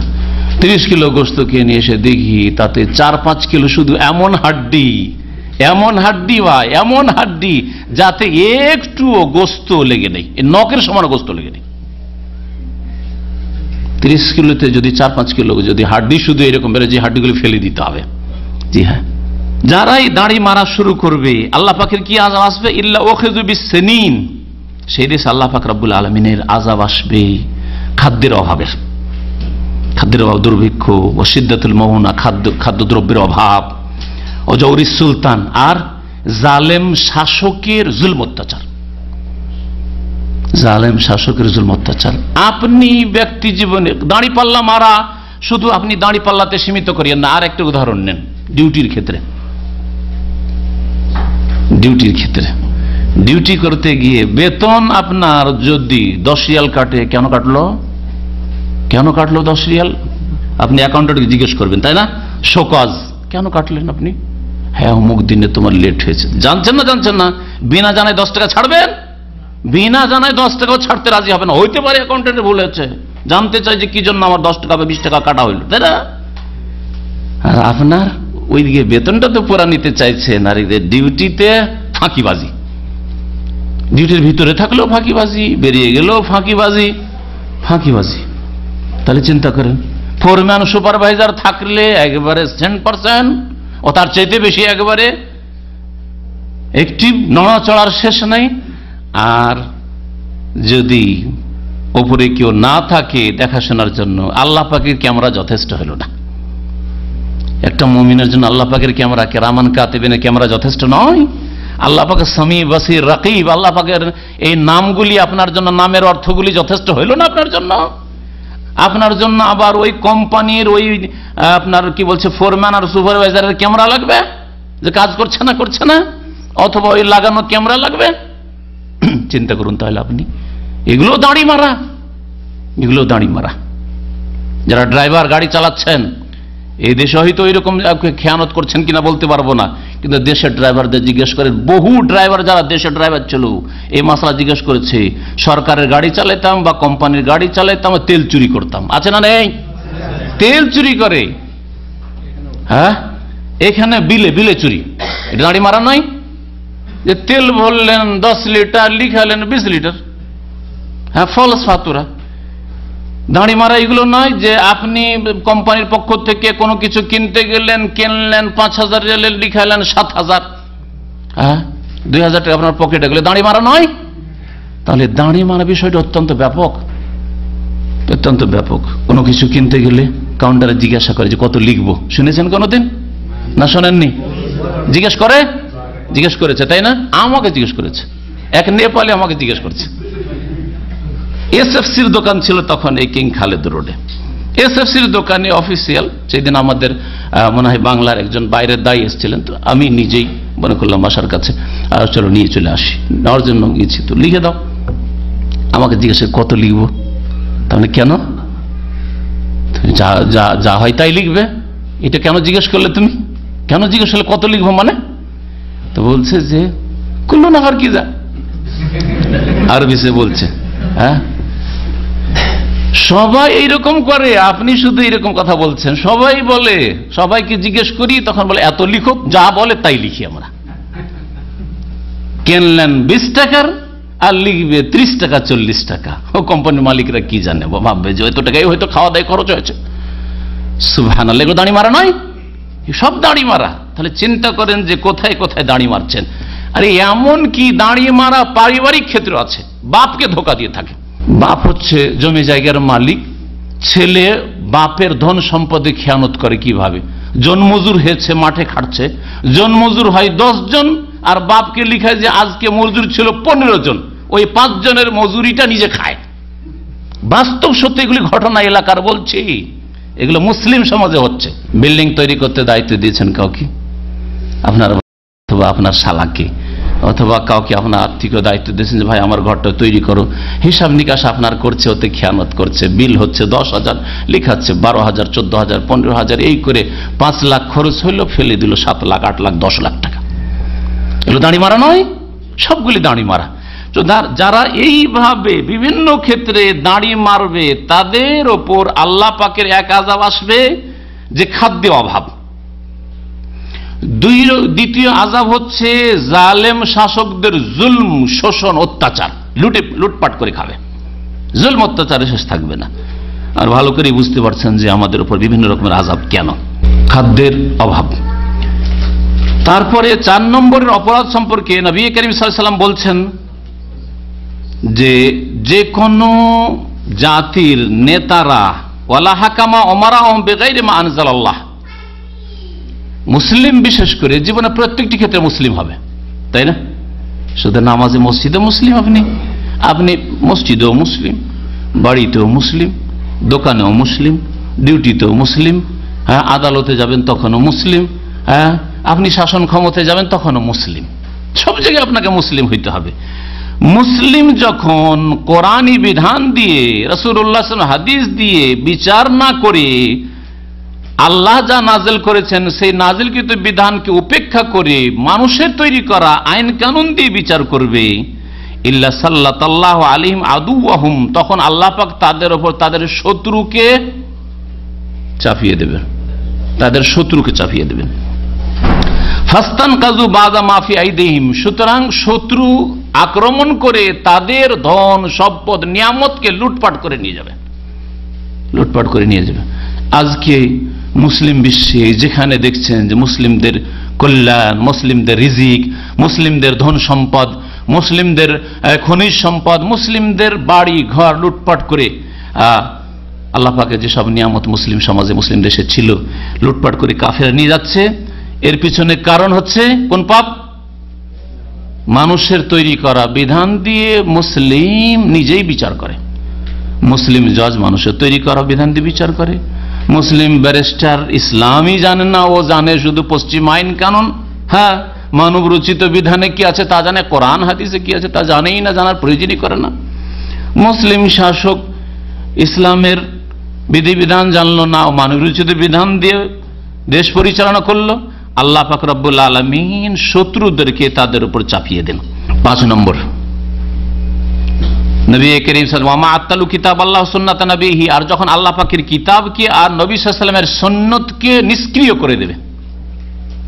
আল্লাহ পাকের কিতাবের আইন কানুন নিষ্ক্রিয়, কোথাও আইন কানুন ইসলামের নাই।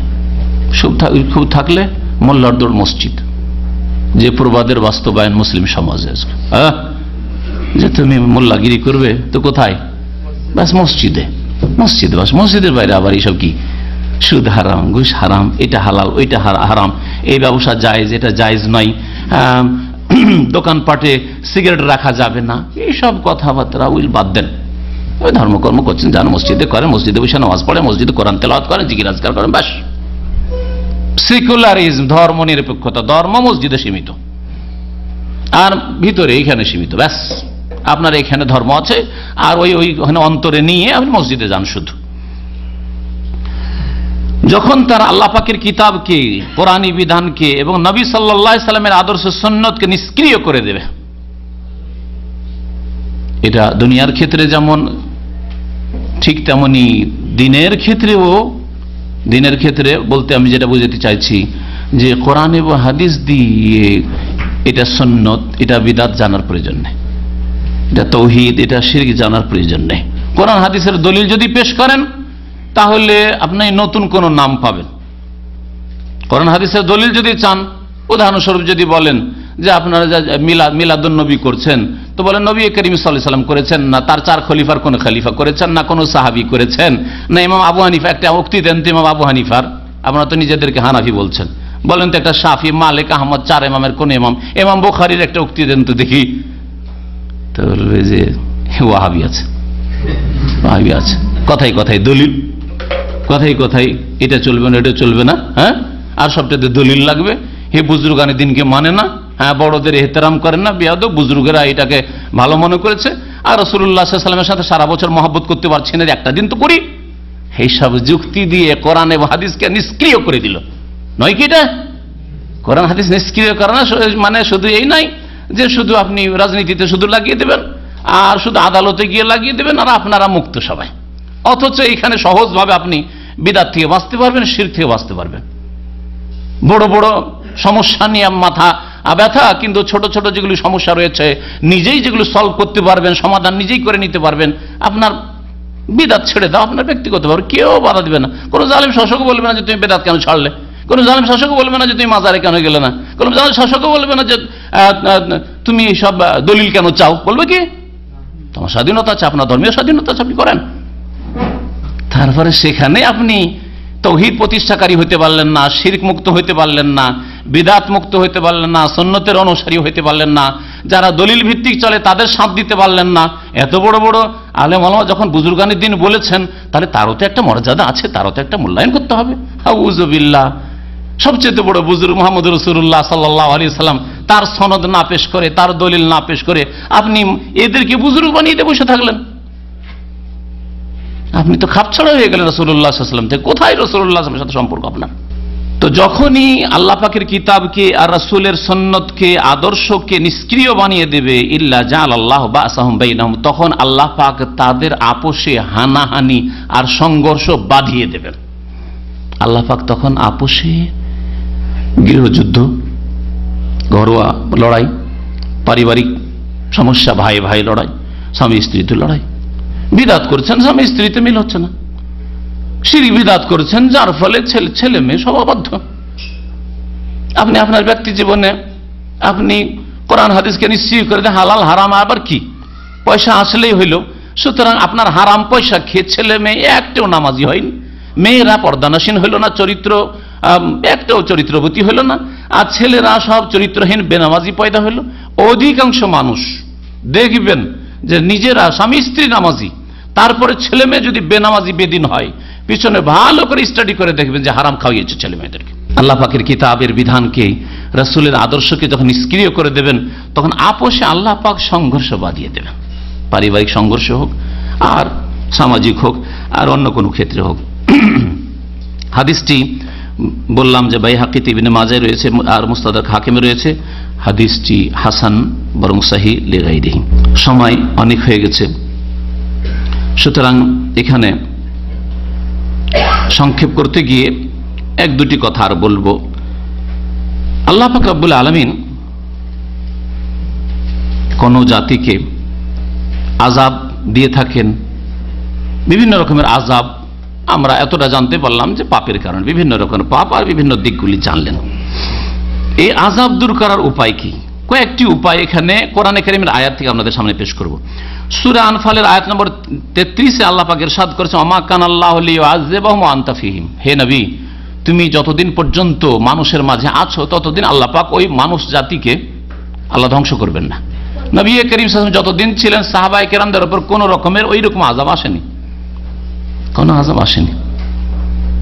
গৃহদ্বন্দ্ব শুরু হয়নি, আপোষে মারামারি শুরু হয়নি, আর আসমানের ওপর থেকেও আযাব আসেনি, আর জমিনেও আযাব আসেনি। যে আযাবগুলির কথা আল্লাহ পাক বললেন, কোনো আযাব আসেনি। এক উম্মত ছিলেন তারা।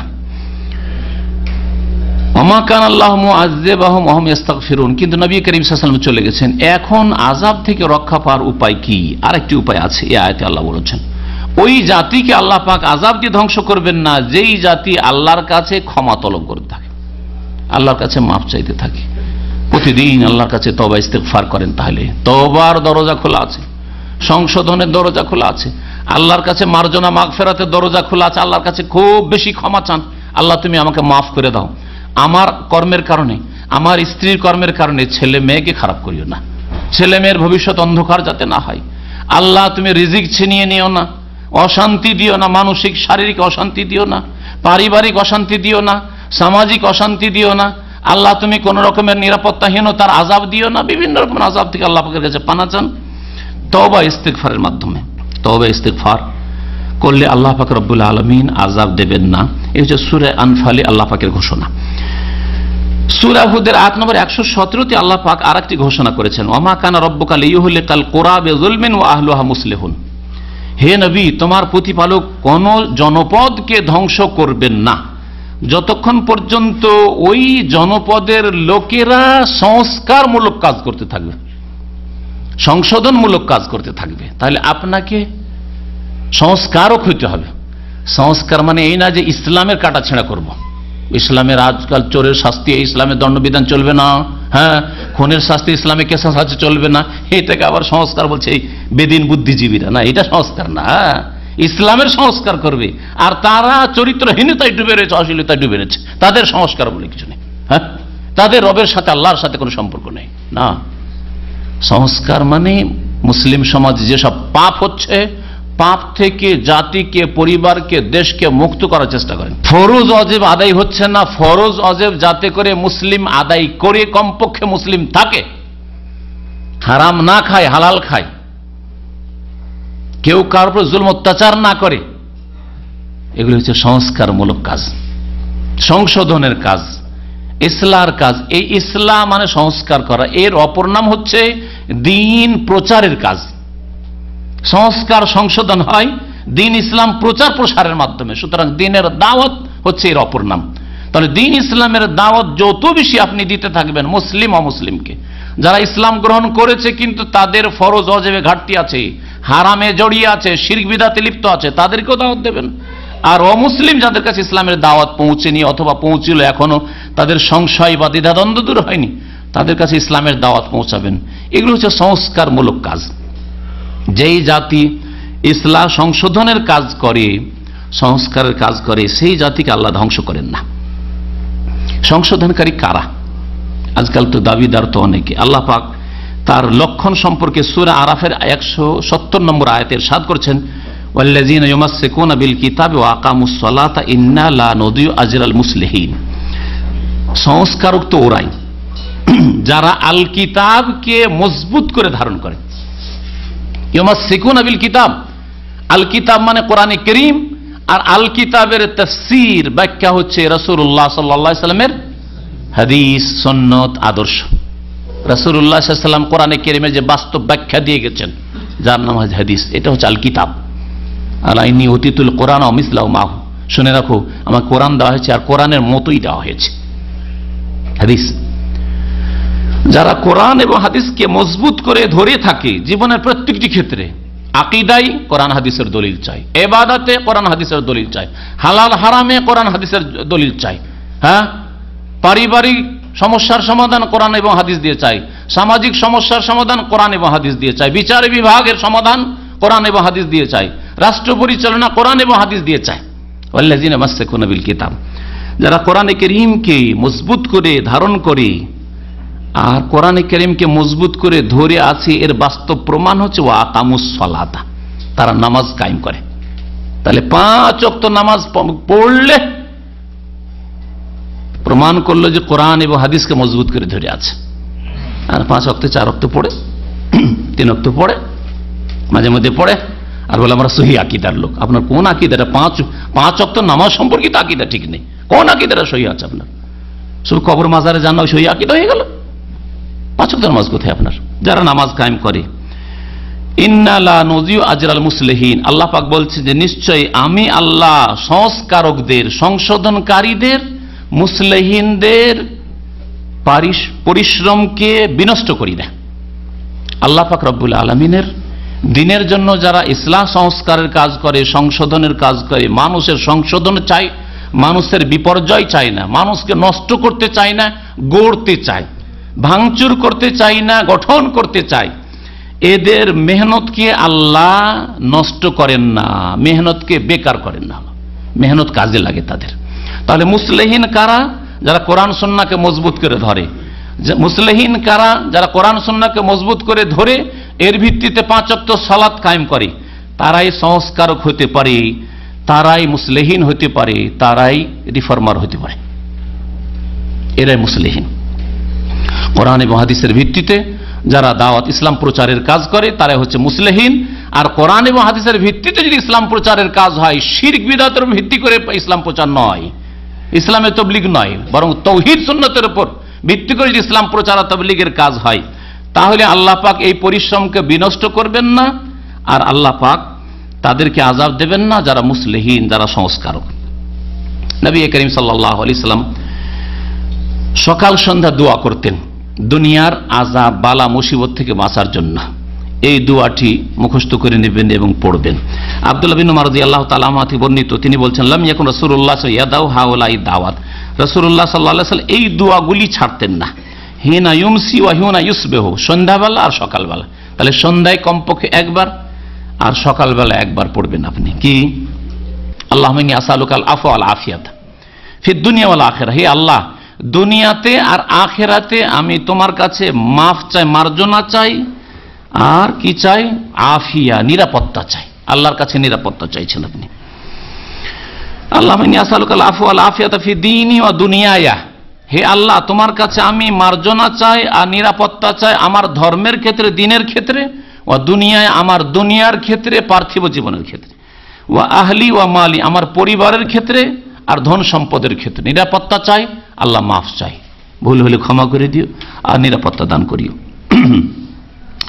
আল্লাহ মাস্তর আওরাতি, আল্লাহ আমার দোস্তুরটি তুমি ঢেকে নিও, ভুল ভ্রান্তি যদি করি, অপদস্থ লাঞ্ছিত করি না, দোস্তুরটি ঢেকে নিও। ওয়া আমেন রাওয়াতি আর আমার ভয়ভীতিকে তুমি দূর করে দিও, আমার ভয়ভীতিকে দূর করে দিও। আল্লাহ মাহফাজনি মিন বাইনি ইয়াদাইয়া আমার সামনে থেকে আল্লাহ তুমি আমার সুরক্ষা করো, হেফাজত করো, সামনে থেকে যেন কোনো বালা মুসিবত না আসে।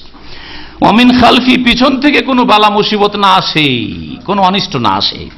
ওয়া আন ইয়ামিনি ওয়া আন শিমালি ডান দিক থেকে যেন কোনো বালা মুসিবত আযাব বিপদ না আসে, আর বাম দিক থেকে যেন কোনো আযাব বালা মুসিবত না আসে। অমিন ফাওকি ওপর থেকে যেন কোনো আযাব বালা মুসিবত না আসে। ওয়া আউযু বিআজমাতিকা আন উগতালা মিন তাহতি, হে আল্লাহ তোমার মহত্বের আশ্রয় গ্রহণ করছি। এখানে আল্লাহ পাকের আজিম নাম থেকে আজমত, মহত্বের আশ্রয় গ্রহণ করা হয়েছে। নবী সাল্লাল্লাহু আলাইহি ওয়াসাল্লাম বলছেন আমি তোমার মহত্বের আশ্রয় গ্রহণ করছি, আন উগতালা মিন তাহতি আমার নিচে থেকে যাতে আমাকে ধ্বংস না করে দেওয়া হয়। রাসূলুল্লাহ সাল্লাল্লাহু আলাইহি ওয়াসাল্লাম দোয়া করছেন, আল্লাহ তুমি সামনে থেকে হেফাজত করো, পিছন থেকে হেফাজত করো, ডান দিক থেকে হেফাজত করো, বাম দিকের অনিষ্ট থেকে হেফাজত করো, ওপরের বালা মুসিবত আযাব থেকে হেফাজত করো, আর নিচে থেকে আল্লাহ তুমি ধ্বংস করে দিও না, তাতে থেকে আমার হেফাজত করা। এই দোয়া, এগুলো হচ্ছে জিকির, সুন্নতি জিকির, বিদাতি জিকির, জিকির নয়। তাতে কোনো নেকি হবে না, বরং ক্ষতিগ্রস্ত হবেন আপনি বিদাত করে। সুন্নতি জিকির আজকার সন্ধ্যাবেলা পড়বেন আর সকালবেলা পড়বেন। আল্লাহ পাক বালা মুসিবত থেকে, ফিতনা ফাসাদ থেকে, আর দুনিয়ার বিশৃঙ্খলা থেকে, আর দুনিয়ার সমস্ত অশান্তি থেকে আল্লাহ পাক হেফাজত করবেন ইনশাআল্লাহ তাআলা। আল্লাহ পাক আমাদের যেন হেফাজত করেন, আল্লাহ পাক আমাদের গুনাহ খাতা যেন মাফ করে দেন, আল্লাহ পাক আমাদের নেক আমলে যেন তৌফিক দান করেন। সুবহান রাব্বিকা রাব্বিল ইজ্জাতি আম্মা ইয়াসিফুন ওয়া সালামুন আলাল মুরসালিন আলহামদুলিল্লাহি রাব্বিল আলামিন। এই দোয়াটি আবু দাউদে রয়েছে, নাসাইতে রয়েছে, ইবনে মাজাহ রয়েছে, হাদিসটি সহিহ। আজকাল হাজিদেরকে নিয়ে আসে যেসব দালাল বা এজেন্টরা, অথবা মক্কাতে কিছু পেট ব্যবসায়ী আছে বিভিন্ন দেশের, Bharat, Bangladesh, Pakistan, Europe, America, Africa, বিভিন্ন দেশের পাবেন আপনি এইরকম ব্যবসায়ীরাকে। বিশেষ করে আমাদের উপমহাদেশের লোকগুলি এরকম ঘোরাঘুরি করে হাজিদের মাঝে। হ্যাঁ, হাদি কোরবানি দিবেন, ব্যাংকে আপনার 500 লেগে যাচ্ছে হয়তো, বা 450 লাগছে, বলছে তোমার 300-তে 400-তে করে দেবো, 50-100 টাকা আপনার কম হইল। অথবা মোয়াল্লেম যারা নিয়ে আসছে বা এজেন্ট নিয়ে আসছে, ওরা যতগুলি হাজি নিয়ে আসে ওদেরকে যেতে দেবে না, ওদের তোমাদের কোরবানি করে চলে আসছে, তোমরা বুড়ো মানুষ যাবে কোথায়, তোমাদের কোরবানি করে চলে আসছি। কোরবানি করতে গেল বাবু, কোরবানি করতে গিয়ে কোরবানি আমাদের ভাই যেটা জিজ্ঞেস করলেন যে কোরবানি করতে গিয়ে 500 টাকা করে আদায় করেছে বা 450 করে আদায় করেছে ধরেন, আর কোরবানি কিনছে 250-300 টাকা, 200 টাকার একেবারে ছোট ছোট বাচ্চা ক্ষীণ, ওইগুলো কিনে কোন রকম ঠিক আছে আসছে, এটাও দাঁড়িয়ে মারা। এর জন্য আল্লাহ পাকের আযাব রয়েছে। এখানে একটা কথা মনে পড়ে গেল, কোন একজন এজেন্ট দীর্ঘদিন হাজি নিয়ে আসতো, হাজি নিয়ে আসার পর এরকম বহু লোক আছে, কিন্তু একজনের ঘটনা আমার জানা আছে, আপনাদের শিক্ষার জন্য বলছি। বর্তমান সে অসুস্থ, আল্লাহ পাক যেন তাকে শিফা দান করে, গুনাহ খাতা মাফ করে, আল্লাহ হিদায়াত করে, এখনো বেঁচে আছে, আল্লাহ হিদায়াত করে।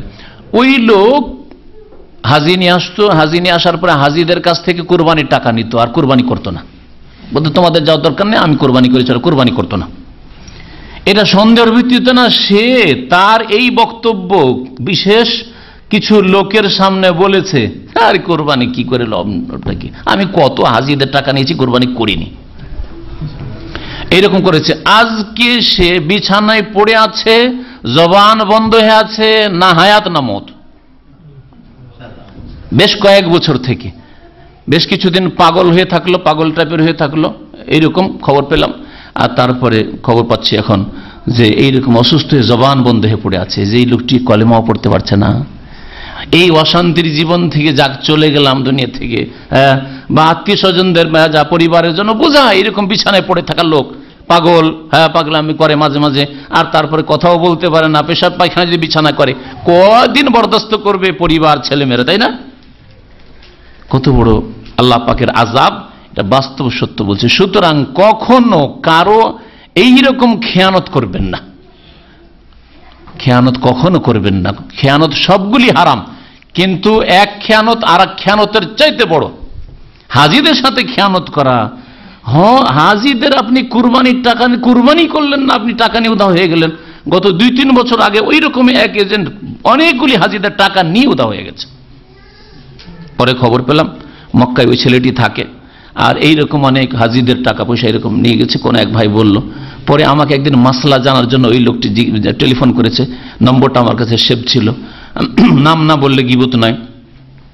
তো আমি কথা তো বললাম, কিন্তু তাকে একটু উপদেশ দিলাম, আর তারপর ওই বলা যাবে না যে তুমি এইরকম খেয়ানত করেছো, কারণ বললে হয়তো চমকে উঠবে। তো বললাম যে আল্লাহকে ভয় করো এবং আল্লাহর কাছে তওবা করো আর নিজের সংশোধন করো। আর তওবা মানুষের কোরবানি এইরকম নষ্ট করে রাখবে না। তওবা মানে না যে আল্লাহ তুমি মাফ করে দাও, আপনাকে কোরবানিগুলি করতে হবে, না হলে এই সমস্ত হাজিরা কিয়ামতের দিন ধরবে। এইরকম বহু খেয়ানত রয়েছে। যাই হোক, কথা লম্বা হয়ে যাচ্ছে। আমি সুন্নত নামাজ পড়তেছি, এই সময় আরেক লোক এসে আমাকে ইমাম বানিয়ে দিল। কোনো অসুবিধা নেই, সুন্নতের পিছনে ফরজ নামাজ চলবে। জাবাল নফল পড়তেন রাদিয়াল্লাহু আনহু, তার মহল্লার লোকেরা ফরজ নামাজ এশার নামাজ পড়তো, সহিহ বুখারীতে হাদিস রয়েছে। সুতরাং আপনি সুন্নাত পড়েন আর বেতর পড়েন আর ফরজ পড়েন আর তারাবি পড়েন, আপনার পিছনে যে যা নিয়ত নিয়ে লাগবে তার নামাজ সেটি হবে। জি, টুপি ফরজও না, ওয়াজিবও না, সুন্নাতও না, মুস্তাহাবও না, যতগুলি ইসলামের স্তর থাকে কোনোটাই না। তাহলে কি? ইসলামিক পোশাক, ভালো মানুষদের সাধারণত পোশাক। আজকাল ভারত, বাংলাদেশ, পাকিস্তানে ভদ্র ভালো মানুষদের পোশাক হচ্ছে টুপি। যেমন সৌদি আরবের ভালো মানুষদের পোশাক হচ্ছে এটা, সাদাই হোক অথবা এই লাল হোক, এটা হচ্ছে ভালো মানুষ, ভদ্র মানুষদের পোশাক। আর যারা অভদ্র, বড় বড় চুল ছেড়ে, টুপিও নাই বা বড় বড় চুল ছেড়ে আছে, এটা হচ্ছে অভদ্র, উশৃঙ্খল। দাড়ি মারতো শোয়েব আলাইহিস সালামের জাতি, সেজন্য আল্লাহ পাক ধ্বংস করেছেন। তো শোয়েব আলাইহিস সালামের জাতিকে ধ্বংস করেছেন দাড়ি মারার কারণে। আর দাড়ি মারা মানে শুধু দাড়ি পাল্লাতে মারা না, বেশ অনেক উদাহরণ দিলাম, এইরকম বহু উদাহরণ রয়েছে। দাড়ি মারা এটাও যে আপনাদের ট্যাক্সি, আপনার ট্যাক্সি যেহেতু চালাচ্ছেন, চুক্তি করলো যে দিব 20 রিয়াল, আর নেমে 10 টাকা ধরিয়ে দিয়ে টান দিয়ে ঘরে ঢুকে গেলো, ওইটাও দাড়ি মারা। এর বিপরীতটাও দাড়ি মারা, ধোকাবাজি করে মিটার উঠাইতে থাকলেন। যারা মিটারে চলেন দেখছেন যে এই লোকটা তো মিটারে চেপেছে, সুতরাং একে একটু ঘুরা, দাম মাম চেনেও না, ঘুরাইতে ঘুরাইতে ঘুরাইতে ওকে 20 টাকার জায়গায় 40 টাকা করলেন, এটা বড় দাড়ি মারা। জি হ্যাঁ, শুধু একটা উদাহরণ দিলে তো একদল অসন্তুষ্ট হবে, তাই না? সেজন্য দুটোই দিলাম, যে আপনারাও দাড়ি মারছেন এক শ্রেণীর লোক, যে ঘুরাইতে আছেন। এইখান থেকে রাকার কত টাকা ভাড়া হবে বলেন দেখি? 20-25, 40 টাকা আজকে থেকে 15 বছর আগে দিয়েছে। 40 না 50 টাকা নিয়েছে আমাদের এক দায়ী ভাই কাছে, একবারে সরল ফেরেস্তা লোক, দিনাজপুরের ছেলেটা, লোকটা ওই আইস ছেলের থেকে, ওই কি বলছে আলহাসা থেকে বেচারা। আর বলছে ভাই দেশের মানুষ, 5 টাকা দেন, আমার কাছে নেই, বাহরাইন যাও। বলছে না না না না, হবে না, লস খেয়ে যাবো। সেই যুগে, বুঝতে পেরেছেন? তাহলে এইটাও দাঁড়ি মারা। যে হ্যাঁ, যেমন আপনার যদি ভাড়া চুক্তি করে 20 টাকা আর না দেয়, 10 টাকা 15 টাকা ধরিয়ে দিল, অথবা টান দিয়ে চলে গেল, দিল না, ওইটাও যেমন দাঁড়ি মারা। আপনারাও সতর্ক সাবধান, আপনাদের দাঁড়ি মারা না হয়। এটা লোক জানে না, বিদেশি একটা দাম আমি এসছে, আপনি যা ইচ্ছা তা চেয়ে বসবেন, এটা তো উচিত নয়। হাজি সাহেবেরা হজ করবে হালাল পয়সায়। আমাদের ভাই জিজ্ঞাসা করেছেন যে হাজি সাহেব আমাদের সে বিরুদ্ধ হয়ে আসে, চাকরি টাকরি করে পেনশন টেনশন নিয়ে আসে, যাতে অনেক হারামের সংমিশ্রণ থাকে, হারাম, সুদের হারাম থাকতে পারে, তারপরে হারাম যেটা হচ্ছে যে ডিউটিতে হয়তো ফাঁকি দিয়েছে, এরকম যা বলছেন। সুতরাং যথাসাধ্য হালাল পয়সা দিয়ে চেষ্টা করবে হজ করার, কারণ হারাম দিয়ে দান খায়রাত করলেও নেকি হয় না, হজ করলেও নেকি হয় না, উমরা করলেও নেকি হয় না, বুঝা গেছে? সুতরাং হালাল পয়সা দিয়ে হজ বা উমরা বা যে কোনো ইবাদতবন্দি করবেন, নেকির কাজ করবেন। এক ভাই জিজ্ঞেস করছেন বাইরে থেকে অনলাইনে, যে নামাজের শেষে বৈঠকে আত্তাহিয়াত আর দুরুদ পড়ার পরে যে কোনো দোয়া করলে কবুল হয়। যে কোনো দোয়া করতে বলা হয়েছে, নবী সাল্লাল্লাহু আলাইহি ওয়াসাল্লাম বলেছেন যে এখন যে কোনো দোয়া করো, ওয়ালিয়াতাখাইয়ার মিনাল মাসআলাতি আজাবাহু ইলাইহি, যে কোনো পছন্দনীয় দোয়া করো। আর ওটা দোয়া কবুল হওয়ার ক্ষেত্রে এই জন্য নবী সাল্লাল্লাহু আলাইহি ওয়াসাল্লাম দোয়া করতে বলেছেন, কিন্তু ওখানে যে কোনো দোয়া কবুল হয় শব্দটি হয়তো নেই, সেটা বাড়িয়েছে। সিজদায় যে কোনো দোয়া করেন কবুল হয়, এরকম কথা রয়েছে। মানে কবুল হওয়ার আশা করা যায়, কিন্তু দোয়া কবুল হয় বাধা না থাকে। হারাম খাওয়া দোয়া কবুল হয় বাধা, শিরিক করা যায়, বিদাতি তরিকায় দোয়া করা দোয়া কবুল হয় বাধা। তো বিভিন্ন যে দোয়া কবুল হয় বাধা আছে, সেই বাধাগুলো মুক্ত হন, তাহলে সেজদাতে দোয়া কবুল হয়, সালাম ফেরার আগে এখানে দোয়া কবুল হয়। ঠিক, শুনে রাখেন, প্রথম কাজার কথাটা বলি। কাজা শুধু দুইটি ক্ষেত্রে, তৃতীয় কোনো ক্ষেত্রে কাজা নেই, কবুল হবে না। একটা হচ্ছে ভুলে যাওয়া, নামাজ ভুলে গেছেন, হয়তো ফরজ নামাজ মনে হয়েছে সাথে সাথে পড়েন, কোনো গুনাহ নেই, ভুলে গেছিলেন। অথবা অনিচ্ছাকৃত ঘুম চেপে যাওয়া, ঘুম চেপে গেছিল, উঠতে পারেননি, জাগতে পারেন, চেষ্টা করেছেন ফজর উঠান, জাগতে পারেননি, অ্যালার্ম হয়তো কখন বেজেছে জানেন না, অথবা কখন অফ করেছেন তাই বুঝতে পারেননি, কেউ জাগাবার হয়নি, ক্লান্ত ছিলেন ইত্যাদি। তাহলে যখনই ঘুম ভাঙবে তখনই নামাজ পড়েন, কোনো গুনাহ হবে না। এছাড়া তৃতীয় কোনো ক্ষেত্র নাই যেখানে নামাজ কাজা আছে। যুদ্ধের ময়দানে নবী সাল্লাল্লাহু আলাইহি ওয়াসাল্লাম টাইম মোতাবেক নামাজ পড়েছেন, পড়েননি? তাহলে যুদ্ধের ময়দান ছাড়া বাকিগুলো সব হালকা ময়দান। সফরে হোক, ট্রেনে হোক, বাসে হোক, প্লেনে হোক, হাটে হোক, বাজারে হোক, যেখানে থাকেন না কেন, ডিউটিতে হোক, যে কোনো জায়গায় নামাজ পড়তে হবে। কালকে এক লোক জিজ্ঞেস করেছে, একটা আলোচনায় ছিলাম এখানে, জিজ্ঞেস করেছে এক বৃদ্ধ লোক যে আসরে নামাজ পড়তে পারি না, কারণ সেই সময় ডিউটি খুব বেশি চলতে থাকে, মাগরিব পরে আসর পড়ি। কখনো কবুল হবে না।